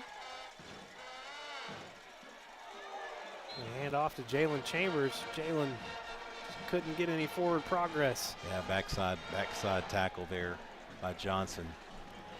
They are so fast to the football. He's got to figure out a way to misdirect them. Donnie looking to pass on 2nd down. He has time, lofts it up for Chris O'Neill. And Chris O'Neill hauls it in. Wow. Flip to the other side of the field. First big connection of the night. That had to feel good. Got behind the defense, threw it perfectly, right on the numbers. Great throw and catch. Conway picking up the pace, going deep again for Chris O'Neill. He was there. Had some hand checking going on downfield. Yeah. Might have slowed him down a little bit. Yeah, there was. I think that's a good no call, to be honest with you. I think that they were checking back and forth, so I'd give that an okay, even by my harsh standards. But that's how I know you're being honest. Even though he got behind him, so I mean it's a great, good, tough route there by Chris. Cabot has taken the lead late in the 4th quarter, 13-12, 2 minutes to play. Donnie under pressure. They get to him. It's T.J. Lindsay, the junior. How many sacks? That's not a lot of sacks tonight. I really think that's the first sack of the night, honestly. Yeah, he's gotten rid of most of them. Brings up 3rd and long. Need to try to figure out a way to get half here. 3rd and 19. Donnie finds Chris O'Neill. Got half. He got about half. Gets back right to the original line of scrimmage. Going on 4th down. Trying to find Clay Fisher over the middle, and that falls incomplete. Another turnover on downs for Conway. 6 minutes left in the game. Yeah, you know what? I mean, I still like that response. It's an all fight. Great catch by Chris O'Neill. A ball we haven't seen in Bryant for 2 games. That long ball, and really nice route there. So again, something to build on. Those 2 guys will be connecting next year. Well, this could have gone some very bad ways. starting the second half. Yeah, oh yeah. The Wampus Cats get the ball to start. They go 3 and out. Mm-hmm. Could have laid down. There was 30-point game at that point. All they had to do was score a touchdown. Your Conway defense has stood up multiple times. Conway, again, has moved the ball pretty well here in the second half, but they've only scored 1 touchdown. Good backside tackle by Wade Simpson there. Again, these guys, you got all of our key guys still out there just working hard. Got a lot of seniors out there, you know, really for the last time here, trying to play hard all the way through. That's just what they do. They're not wired for anything different. Still going to finish in the top 5 in the state. Be probably 3rd or 4th. 2nd and 10. Handoff up the middle. New running back in for Bryant. That's Daniel Anderson, a sophomore. Shockingly, they got more talent in the running back position. I mean, but and that's something for me to say. We've got some pretty good running backs ourselves. So just was not our night. Picks up 4, makes it 3rd and 6. Closing in on the 5-minute mark here. Give it to the sophomore again. First touch behind the line of scrimmage, and Wade Simpson, Garrett Sanders. Excellent job. Excellent job by the defense. I mean, they got out a little bit, but they didn't get out a whole lot. Well, it definitely became a point of pride here in the second half we do not want to let them get to that 35-point mark. Absolutely. It's a different kind of goal than I'd want them to have, you know, at the start of the game, but the pride factor cannot be diminished. That's going to be close. That probably will be a first down. Zod Blakely getting tangled up here on the near side after the offsides against Conway. Good job there by Zod, though, to just get up and not engage again.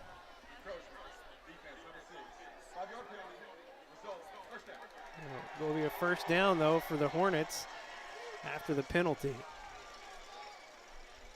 Oh, boy. Yeah, man, oh, man. Special teams. Special teams have been a struggle for us tonight. You know, we haven't had a lot of good things happen. We've had a couple of good plays, but really not a lot. That's disappointing there. Well, two Bryant touchdowns came off of turnovers on kickoffs, or kickoff returns for your Wampus Cats. We had a blocked punt. Down to the 5, yeah.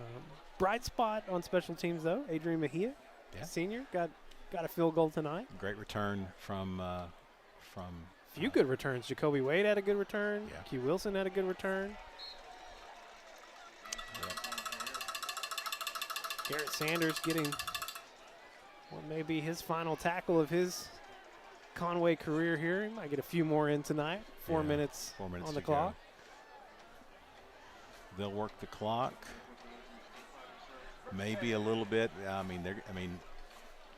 If they were to score, it runs the clock. I mean, there's just not a lot of hope here. I know as a Wampus Cat fan, you hate to hear that. They're just not. So what you want to do is just play through the rest of the last 4 minutes.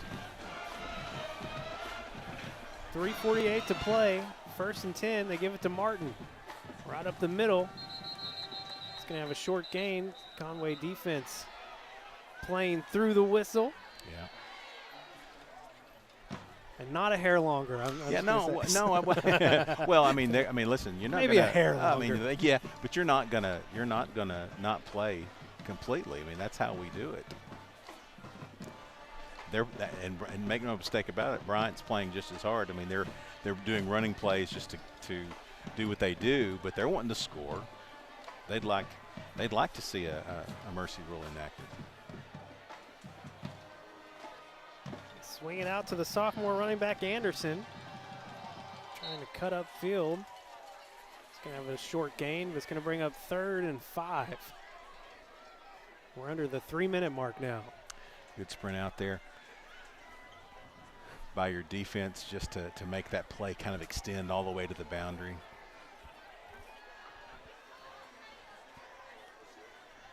Seeing some new players come in. Switch out Singleton.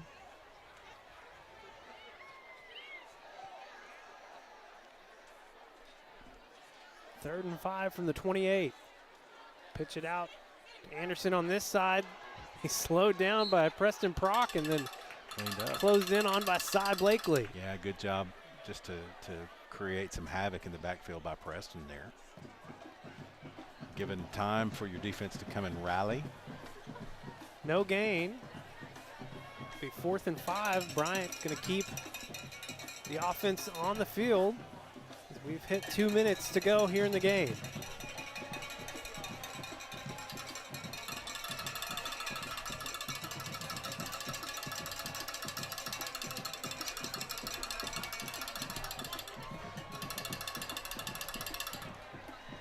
Hand it off on 4th down, and nothing going there. Another turnover on downs. Yeah, really good job by the defense, staying in the middle of the field, making them play. We covered the outside edge as well. Minute 40 to play. Conway offense will take over. 42-14. Yeah. Hopefully Conway can maybe add a few more points on the board before this one's all said and done. Yeah, it's not going to end the way we want it. But listen, there's a lot to be hoping for next year. Bentonville hit a 34-yard field goal with 8 seconds left. They've regained the lead 15-13 over Cabot. That's unbelievable. Up in Northwest Arkansas. Sling it out to Jaden Hughes, his first catch of the night for the senior. That's right. Good job, Jaden. Again, you're going to see a lot of these guys next year. We've got a lot to look forward to. Expectations will be running high. Going to get to see Aaron Smith play the next level for sure. All seniors in at receiver right now.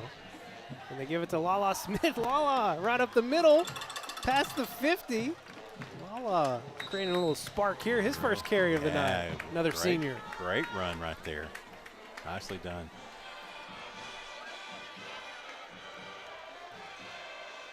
We'll do it again. Slicing right up the middle. Picks up another 5 or 6 yards. Conway hurrying it up. Donnie has some time, looking over the middle for Clay Fisher. Clay making a huge catch, contested, hit right when he caught it. It's a hard-nosed senior receiver. Yeah, that's a tough catch. Great catch by Clay there. 1 minute to play. Wampus Cats inside the 20. Lofting it up for Omarion Pace, and that ball, he threw it a little too far, but good throw, honestly, because, man, there were like 3 Bryant Hornets back there. A lot of blue jerseys out there. Just want to say again, what a great job by this team, by these seniors. 3 years in a row playing on Thanksgiving. Yeah, I mean, again, it's literally never been done for Conway, and these seniors did it. Jaden Hughes with the catch. Jaden. And 47 seconds on the clock. Donovan Omalo connects with senior Jaden Hughes for the 18-yard score. What a great throw. Great job by Jaden. Oh, that's a great throw. Second touchdown on the year for Jaden Hughes. Yeah, that's super for the senior. Great job there. Well, we've been saying it here in the second half, but I've been impressed with how they kept their heads in it. They didn't want to get down by 35. I mean, obviously the goal coming into the second half, you want to get back into the game. But once it became clear that wasn't going to happen, the objective is, hey, let's not let them get to 35. No, absolutely not. Final kick by Adrian Mejia there. Went through, solid kick. His season is done. His career at Conway High School is done. Came in as a 9th grader to kick. You don't see that very often. He's had 9 field goals on the year, including one tonight, 21-yard field goal back in the second quarter. 65 of 68 on PATs coming into tonight. He got 2 more here. Yeah, just again, these seniors, there are so many you could name that have just had an outstanding career. Some of them are 3-year starters, and they've left their mark. And really, I mean, something for all of the players that are behind them to watch. What's difficult for us tonight is that, at many points, I think it got to a 30-point lead, a few different times. And I think the hardest part for us is that we don't feel like Bryant is 30 points better than this Conway Wampus Cat team, but that's just what happened tonight with the turnovers, and they just couldn't respond to that level of adversity that, again, was self-inflicted. And you hate that that's how it went, but that's just the story how it unfolded tonight. I mean, 21 points on special teams is a lot, and they were gifts. They were just absolutely gift-wrapped, and so I hate it, and you're right. I don't think they're that much better than us, but the score says what it is, and we will end the season here, and they will continue on to the championship game for the 5th time. They will kneel here. That is gonna be it. So 42-21 is the final here for your Wampus Cats, falling short here in the 7A semifinals. 3rd straight year they've made it there. Unfortunately, 3rd straight year that Conway has failed to get over the hump. Well, it's not the way you want to see it end, and it's unfortunate that it has to go like this. Super proud of the way these guys played, the way they were coached, the way they represented the community, and we'll be back hopefully next year at Thanksgiving. Yeah. All right. Well, bears repeating again because it's never been done. But congrats to these seniors, what they've done in the last 3 years, 3 straight trips to the 7A semifinals, what they've done to elevate this program to a new level. And hopefully it'll carry on into the next class. Hopefully they can keep moving up and get to that next level again soon. Man, oh man. 42-21 is the final, and we just got the final in Bentonville. Tigers hold on. 15-13 over Cabot. So it'll be Bryant and Bentonville in the 7A championship game next Friday. I want to give our thanks tonight. Where's my sheet? Did I lose it? Oh, you know what? what's You right have here. it. Yeah. You folded it up.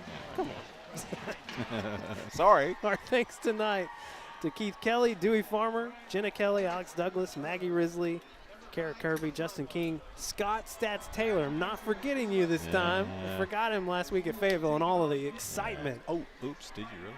I did. I forgot him. I felt bad about it. Ashton Brown and Javon Massey on site getting everything set up here today on Black Friday.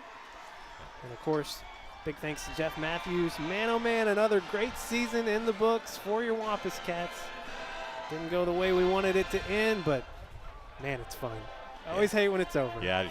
All right, he's Tim Roach. I'm Levi Gilbert. That's going to do it for our football coverage this year, the 2022 Conway Wampus Cat football season. We'll be back on the mics in January for conference basketball. Some good basketball coming your way. Can't wait to do it. Thanks for watching tonight, and thanks for watching all season.